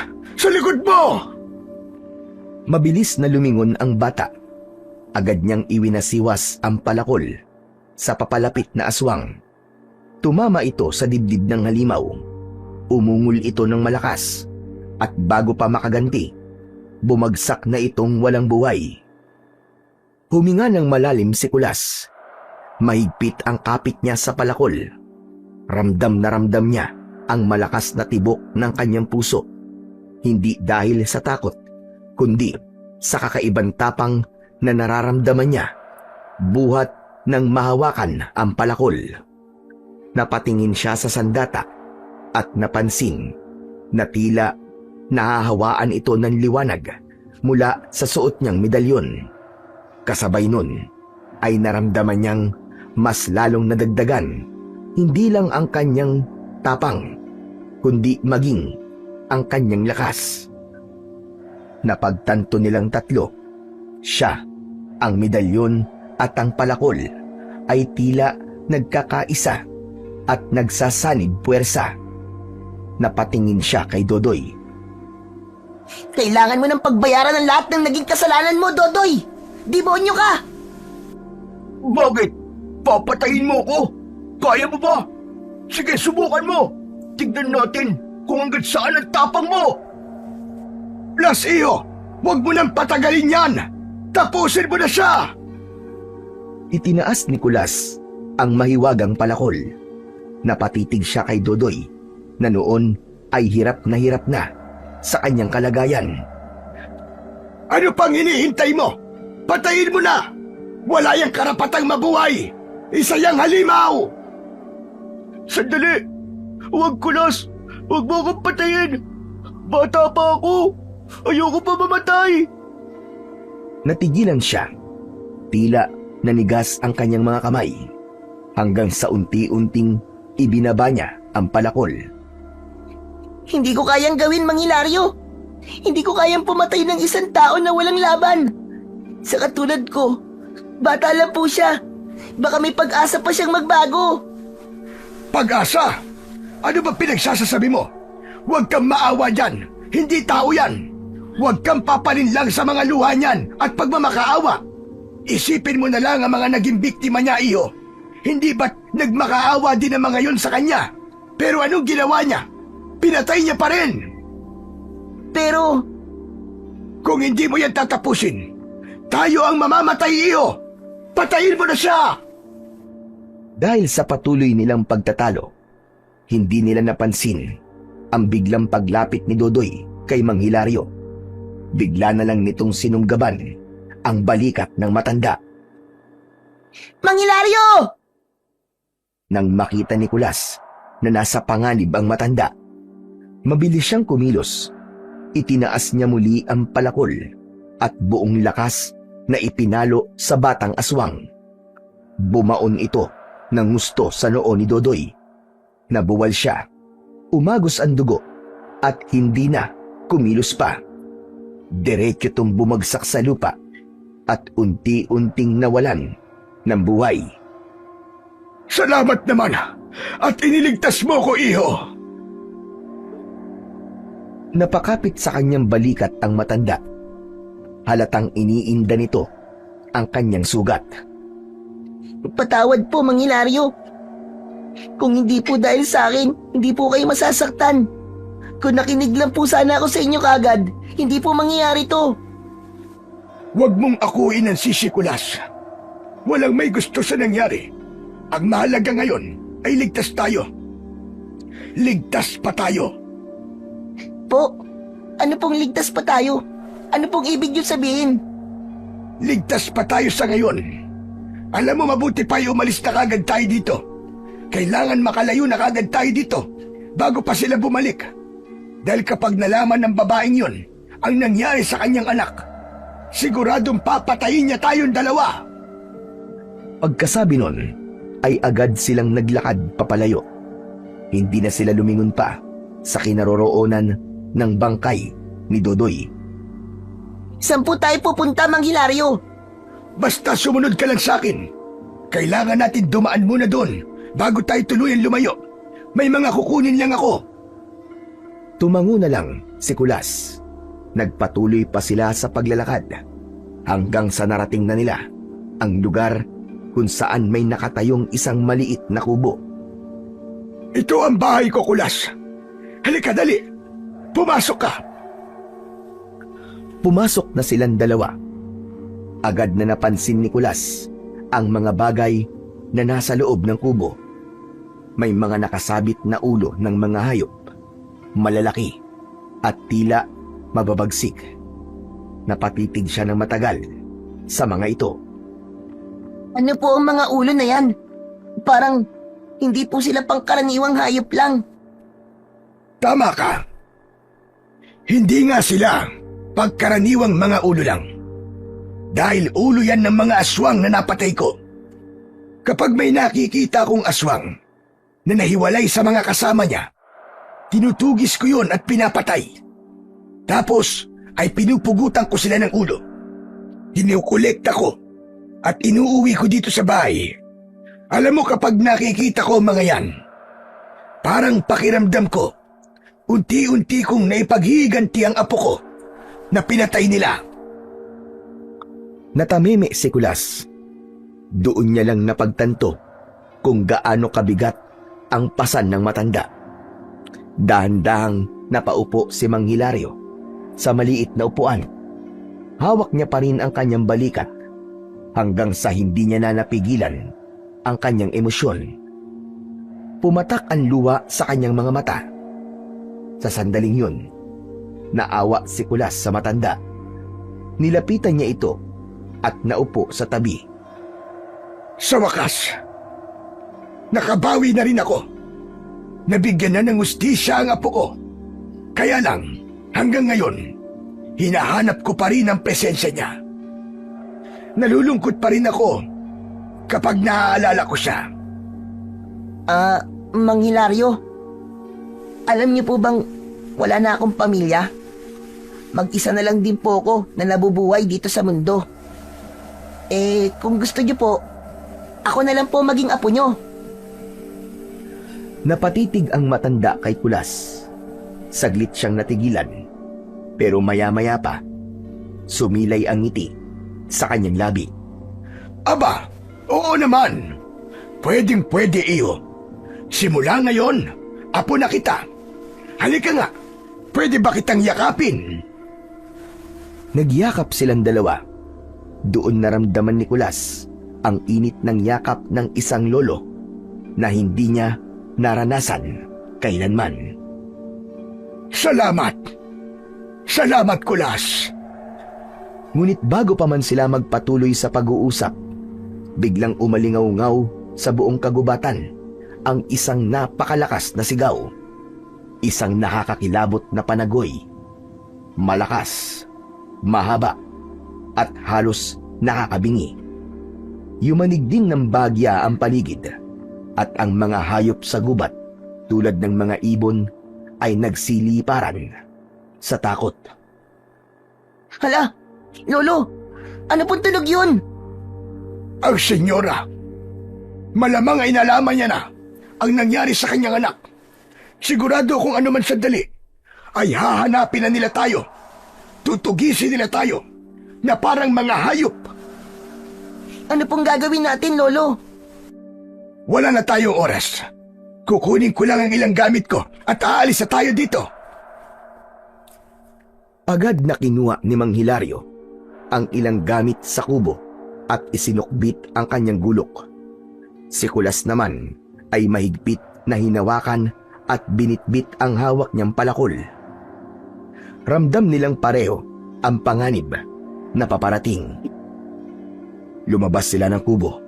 Mabilis ang kanilang mga akbang at halos takbuhin nila ang madilim na daan palabas ng gubat. Tahimik ang mga naunang araw ni Mang Hilario at Kulas sa baryo na kanilang pinagtaguan. Nakahanap sila ng isang maliit na inuupahang kubo malapit sa may palengke. Namuhay sila na parang ordinaryong tao lamang. Si Mang Hilario ay naglalako ng mga gulay at prutas, samantalang si Kulas naman ay tumutulong sa pag-aayos ng mga gamit at paminsan-minsan ay nagbubuhat para sa mga kapitbahay kapalit ng konting kita. Para sa kanila, paraiso na ang ganong katahimikan. Wala nang humahabol sa kanila, aswang man o mga pulis. Ngunit isang hapon, habang si Kulas ay abala sa pag-aayos ng mga panggatong sa labas ng kanilang inuupahan, biglang dumating si Mang Hilario, pawis na pawis at hingal na hingal. Kulas, may masama akong balita sa iyo. Bakit po? Ano po nangyari? Hindi pa rin sila tumitigil sa kanilang kasamaan. Po? Sino po? Ang mga aswang. Alam mo, usap-usapan kanina sa palengke na may bata raw na nawala kagabi. At sabi ng mga saksi, aswang daw ang nakakuha.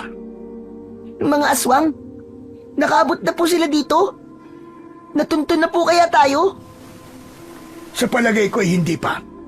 Pero, patuloy pa rin sila sa kanilang masasamang gawain, Kulas. Ayaw talaga nilang tumigil. Lolo, mukhang kailangan na po yata natin silang harapin. Ano? Pero Apo, Lolo, alam ko po pagod ka na.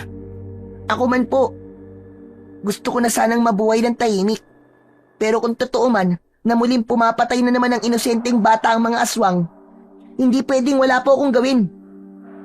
Hinawakan ni Kulas ang kanyang medalyon at tinitigan ang palakol na nakalagay sa tabi ng pintuan. Babalik po ako doon. Haharapin ko sila. Hindi ako makakapayag na mangyari pa sa iba ang mga naranasan natin. Natigilan si Mang Hilario, ngunit nakita niya sa mga mata ni Kulas ang apoy ng determinasyon. Hindi na ito ang batang una niyang nakilala. Takot, naguguluhan at walang direksyon. Ngayon, ang batang nasa harap niya ay nagbago. Naging mas matapang, mas naging disiplinado at tila isang tunay na mandirigma kung umasta at mag-isip. kung ganyan ang pasya mo, hindi kita pipigilan. Pero delikado to, Kulas. Sigurado ka bang kaya mo na? Kaya ko na po, Lolo. Sa dami po ng pinagdaanan natin sa pagsasanay, hindi na ako tulad ng dati. At saka, magaling po kayong guro. Ngayon, alam ko na po kung paano gamitin ng maayos ang medalyon at ang palakol. Sa bagay, may tiwala naman ako sa iyo, Apo. Pero hindi ko maiwasan. Kinakabahan pa rin ako. Oh, bakit ka natatawa? Ngayon ko lang po kasi naisip, lahat ng gamit kong panlaban sa mga aswang, puro galing sa nakaw. Ano ka mo? Abay, ano bang ibig mong sabihin? Yung palakol po, gamit yun ng mga aswang para parusahan ng mga nagtatraidor sa kanila. Ninakaw ko lang po sa kuweba. Tapos to pong medalyon, ito po ang dahilan kung bakit po ako napadpad nun sa baryo nila. Kasi ninakaw ko rin po ito. Ano ka mo? Akala ko ba galing yan sa lolo mo? Hindi po. Wala po ako nakagis ng lolo. Nagsinungaling lang po ako sa inyo noon. Abay, ganun ba? Loko kang bata ka. Bakit mo naman ninakaw ang medalyon? Ang totoo po niyan, Lolo. Dati po ako magnanakaw. Biktima po ako ng sindikatong gumagamit ng mga bata para sa mga masasama nilang gawain. Pinapapasok po nila ako sa mga bahay para magnakaw. Hanggang isang araw po, ang napasok kong bahay ay pag-aari pala ng isang mataas na opisyal ng gobyerno. Doon po nagsimula ang lahat. Pinaghahanap nila ako para patayin. Pati na rin po ang sindikato kong amo. Kaya tumakbo po ako, nagtago. Hanggang sa napadpad po ako rito. Ngayon ko naiintindihan. Oo, naging magnanakaw ka nun. Pero hindi dahil masama ka. Ginamit ka lang ng mga taong walang puso. Opo, pero nakagawa pa rin po ako ng kasalanan. At hindi na po yun mabubura. Nakatatak na po sa akin ang pagiging magnanakaw. Kulas, pakinggan mo ang sasabihin ko sa'yo. Yang palakol, yang medalyon.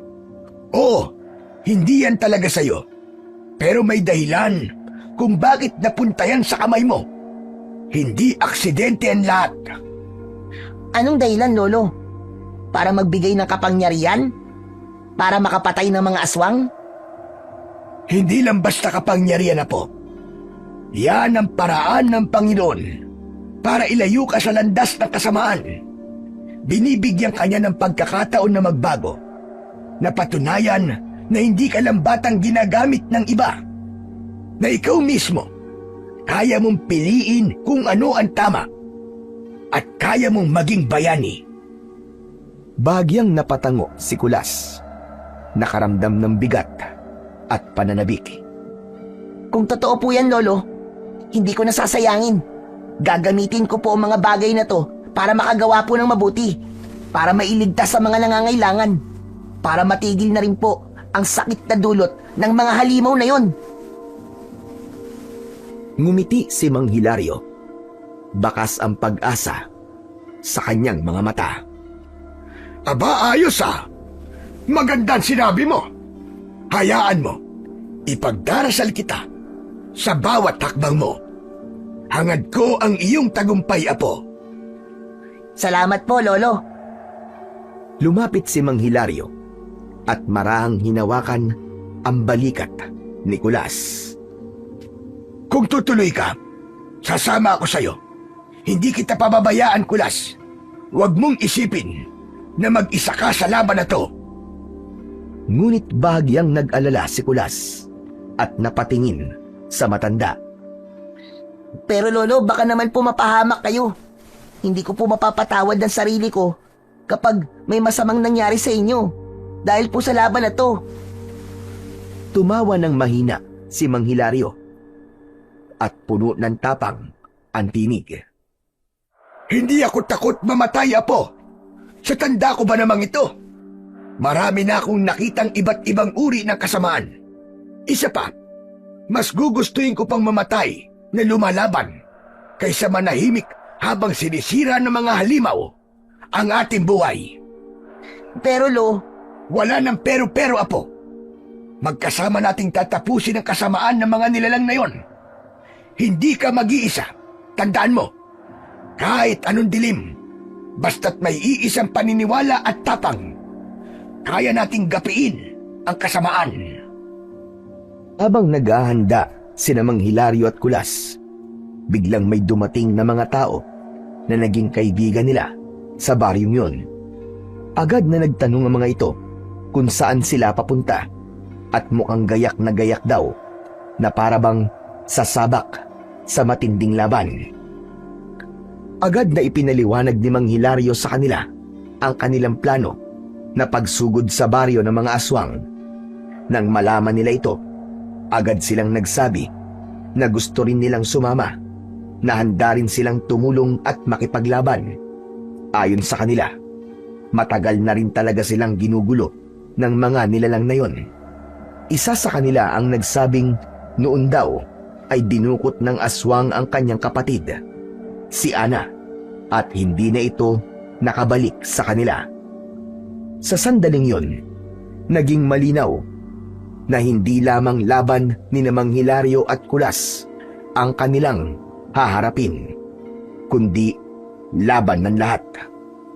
Laban ito para sa hustisya at para sa mga buhay na nawala sa kamay ng mga aswang. Agad silang nagsipaghanda. Bawat isa'y may dalang sandata. May nagbitbit ng matatalim na itak. May hawak na sibat at meron ding mga armas na maaari nilang ipantapat sa mga halimaw. Nang nakahanda na ang lahat, sabay-sabay nilang inilapag ang kanilang mga sandata sa lupa. Katabi ng mahiwagang palakol, humakbang si Kulas papunta sa gitna. Hawak ang kanyang mahiwagang medalyon sa kanyang dibdib. Umusal ng orasyon ang bata. Dahan-dahang kumalat ang liwanag mula sa medalyon papunta sa mga sandatang nasa lupa. Nang muli nilang hawakan ang kanilang mga sandata, naramdaman nila ang kanilang paglakas, hindi lamang ng kanilang lakas, kundi pati na ng kanilang mga loob. Wala na po kayong dapat na ipag-alala. Ang mga sandatang hawak niyo po ay hindi na po basta-basta sandata lang. Bawat sandatang yan ay may kakayahan ng pumatay ng aswang. Basta patamaan nyo lang po sa ulo o kaya naman ay direkta sa puso. Tama. Doon sa parting yon ang kanilang kahinaan.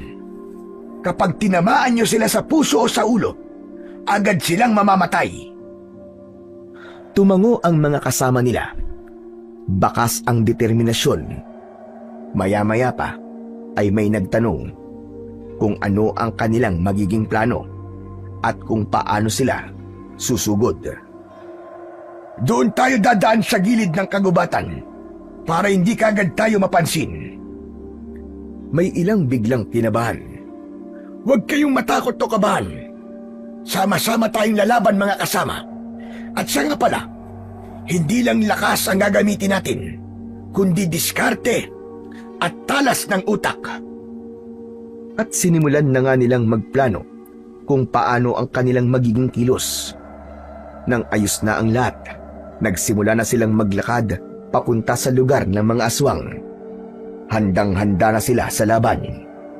Pagdating sa bungad ng gubat, tumigil muna sila. Tahimik ang paligid, pero ramdam nilang may kakaibang presensya ng nilalang na nagmamasid sa kanila. Agad na kumilos si Kulas at Mang Hilario. Sa talas ng pandinig at paningin ng bata, nakita niya ang isang nakakubling aswang. Bigla itong sumugod sa mga tao. Ngunit bago pa may masaktan, mabilis na nakakilos ang isa sa kanila. Nataga niya sa ulo ang aswang. Bumagsak itong wala ng buhay. Napatunayan nilang totoo ang kapangyarihang taglay ng kanilang mga armas. Lalo silang tumapang at mas naging determinado din na marating ang pugad ng mga aswang. Nagpatuloy sila sa kanilang paglalakad sa gubat hanggang sa makarating sila sa bungad ng baryo.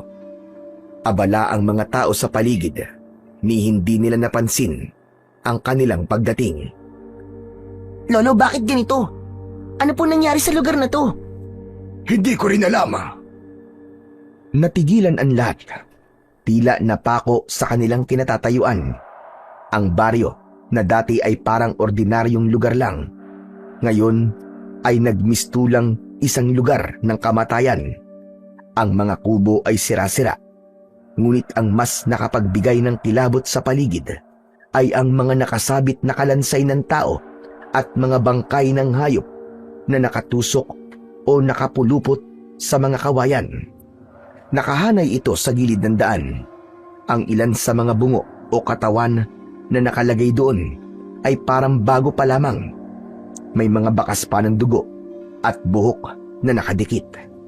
Ang hangin ay mabaho. Amoy nabubulok na laman.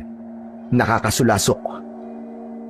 Isa sa kasamahan nila ang biglang nagsuka, dahilan upang mabaling ang tingin ng mga tao sa paligid. Umalulong ang mga aswang. Naging alerto silang lahat nang mabunyag na sa kanila ang pagdating ng grupo ni Kulas. Ang mga aswang na nasa loob ng bahay ay lumabas at naganda. Nagbago ang kanilang mga anyo sa pinakanakakatakot nilang mga itsura. Ilang sandali pa ay dumating na rin ang senyora. Nang makita si Kulas, bigla itong nanggalaiti sa galit. Ikaw na bata ka! Ikaw ang pumatay sa aking anak! Bakit mo ginawa yon? Ginawa ko yon dahil yun ang alam kong tamang gawin. Alam mong hindi inosente si Dodoy. Isa siyang masamang nilalang na pumapatay ng mga bata. Maraming buhay ang nawala ng dahil sa kanya. At kung buhay pa siya, mas marami pa siyang papatayin. Lalong nag-apoy ang galit ni Senyora Katrina. Ang mga mata nito ay nagdilim at ang boses ay naging mas mabagsik. Sumpain kang bata ka! Pagbabayaran mo ang ginawa mo sa anak ko! Isinusumpa ko ang iyong kaluluwa at kailanman ay hindi ka matatahimik! Itinaas ng babaeng aswang ang kanyang kamay, tila nagsasagawa ng isang ritual. Nagsimulang bumigat ang paligid. Lumakas ang ihip ng hangin, ngunit hindi nagpatinag si Kulas. Sa halip, hinigpitan niya ang hawak sa kanyang palakol at tumayo ng matatag. At sa sandaling natapos ang orasyon ng kalaban, biglang nagliwanag ang kanyang medalyon. Ang liwanag na yon ay sumilaw sa mata ng mga aswang na naroon. Sandaling hindi nakakita si Senyora Katrina, kaya hindi niya tuluyang naisumpa si Kulas. Nang humupa ang liwanag, uulit sana siya ng orasyon, pero hindi na siya pinagbigyan ng mga kasama ni Kulas. Sinugod ng mga ito ang ibang aswang na naroroon. Nagsimula na ang laban. Patayin silang lahat! Inaga ng isang kasama ni Kulas ang unang aswang na lumapit. Tumama ang kanyang itak sa ulo ng nilalang at agad itong bumagsak.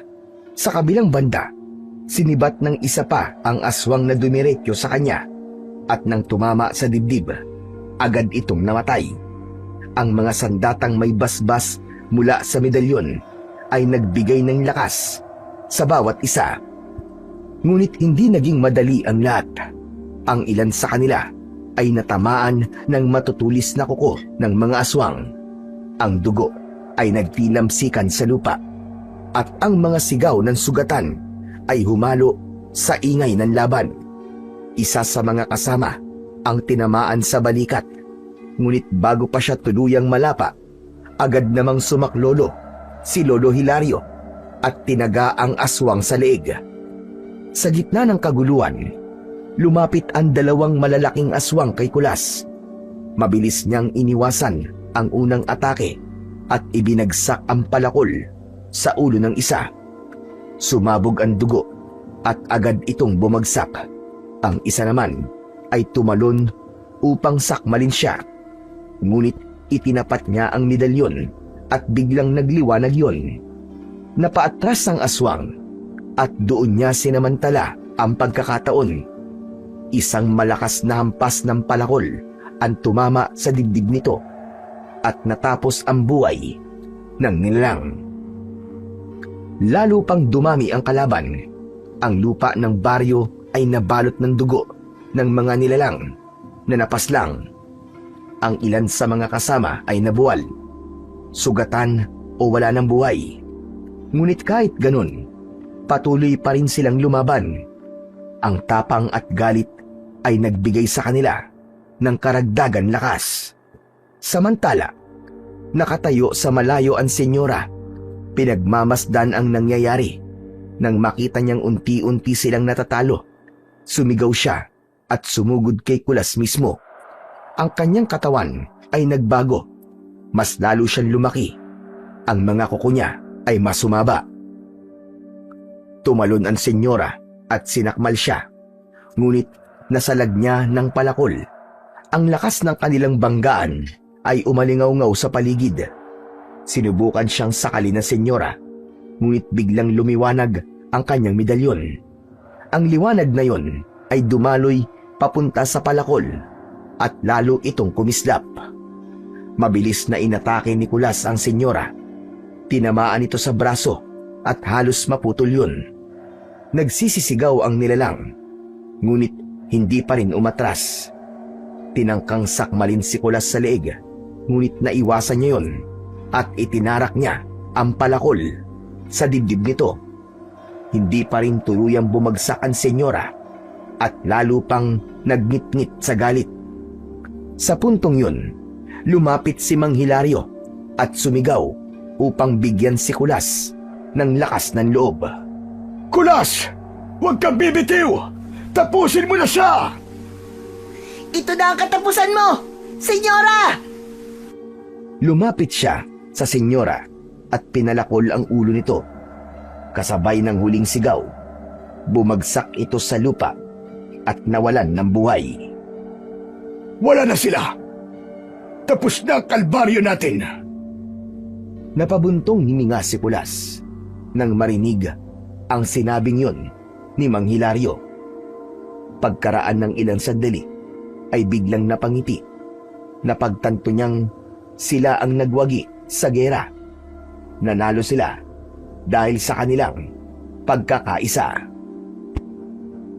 Nagwakas din ang kasamaan ng mga aswang na yan na matagal nang nagpapahirap sa atin. Nakamit na natin ang ustisya, mga kasama! Nilisan nila ang baryo ng mga aswang. Inilibing nila ang mga bangkay na naroon at inalis ang lahat ng bakas ng karahasan. Sinunog nila ang lahat ng mga kabahayan upang tuluyang mawala ang alaala ng dilim na bumalot doon. Pagkalipas ng ilang taon, doon na piniling manirahan ng maglolo kasama ang iba pang mga taong lumipat sa baryo. Doon sila nagsimula ng panibagong buhay. Sa gitna ng lahat ng ito, naging haligi ng pagbangon si Kulas para sa lahat ng mga nakatira sa baryo na yon. Ang batang dating gala at ginamit ng kasamaan, ngayon ay tinitingala bilang tagapagtanggol ng baryo. Sa bawat araw na nagdadaan, natututunan ng mga tao na hindi siya isang batang mandirigma lang, kundi isang simbolo ng pagbabago at pag-asa. Samantala isang gabi, habang nakaupo si Kulas sa gilid ng baryo at pinagmamasdan ng mga bituin, hawak niya ang kanyang medalyon at palakol. Wala na itong mga liwanag, pero dama niya na nananatili pa rin ang kanilang kapangyarihan. Isang kapangyarihan na hindi naghahasik ng takot, kundi nagpapaalala na ang kabutihan ang tunay na sandata laban sa kasamaan, at ang pagkakaisa, gaano man kaliit, kapag pinagsama-sama ay nagiging isang malakas na puwersa na walang makakatalo.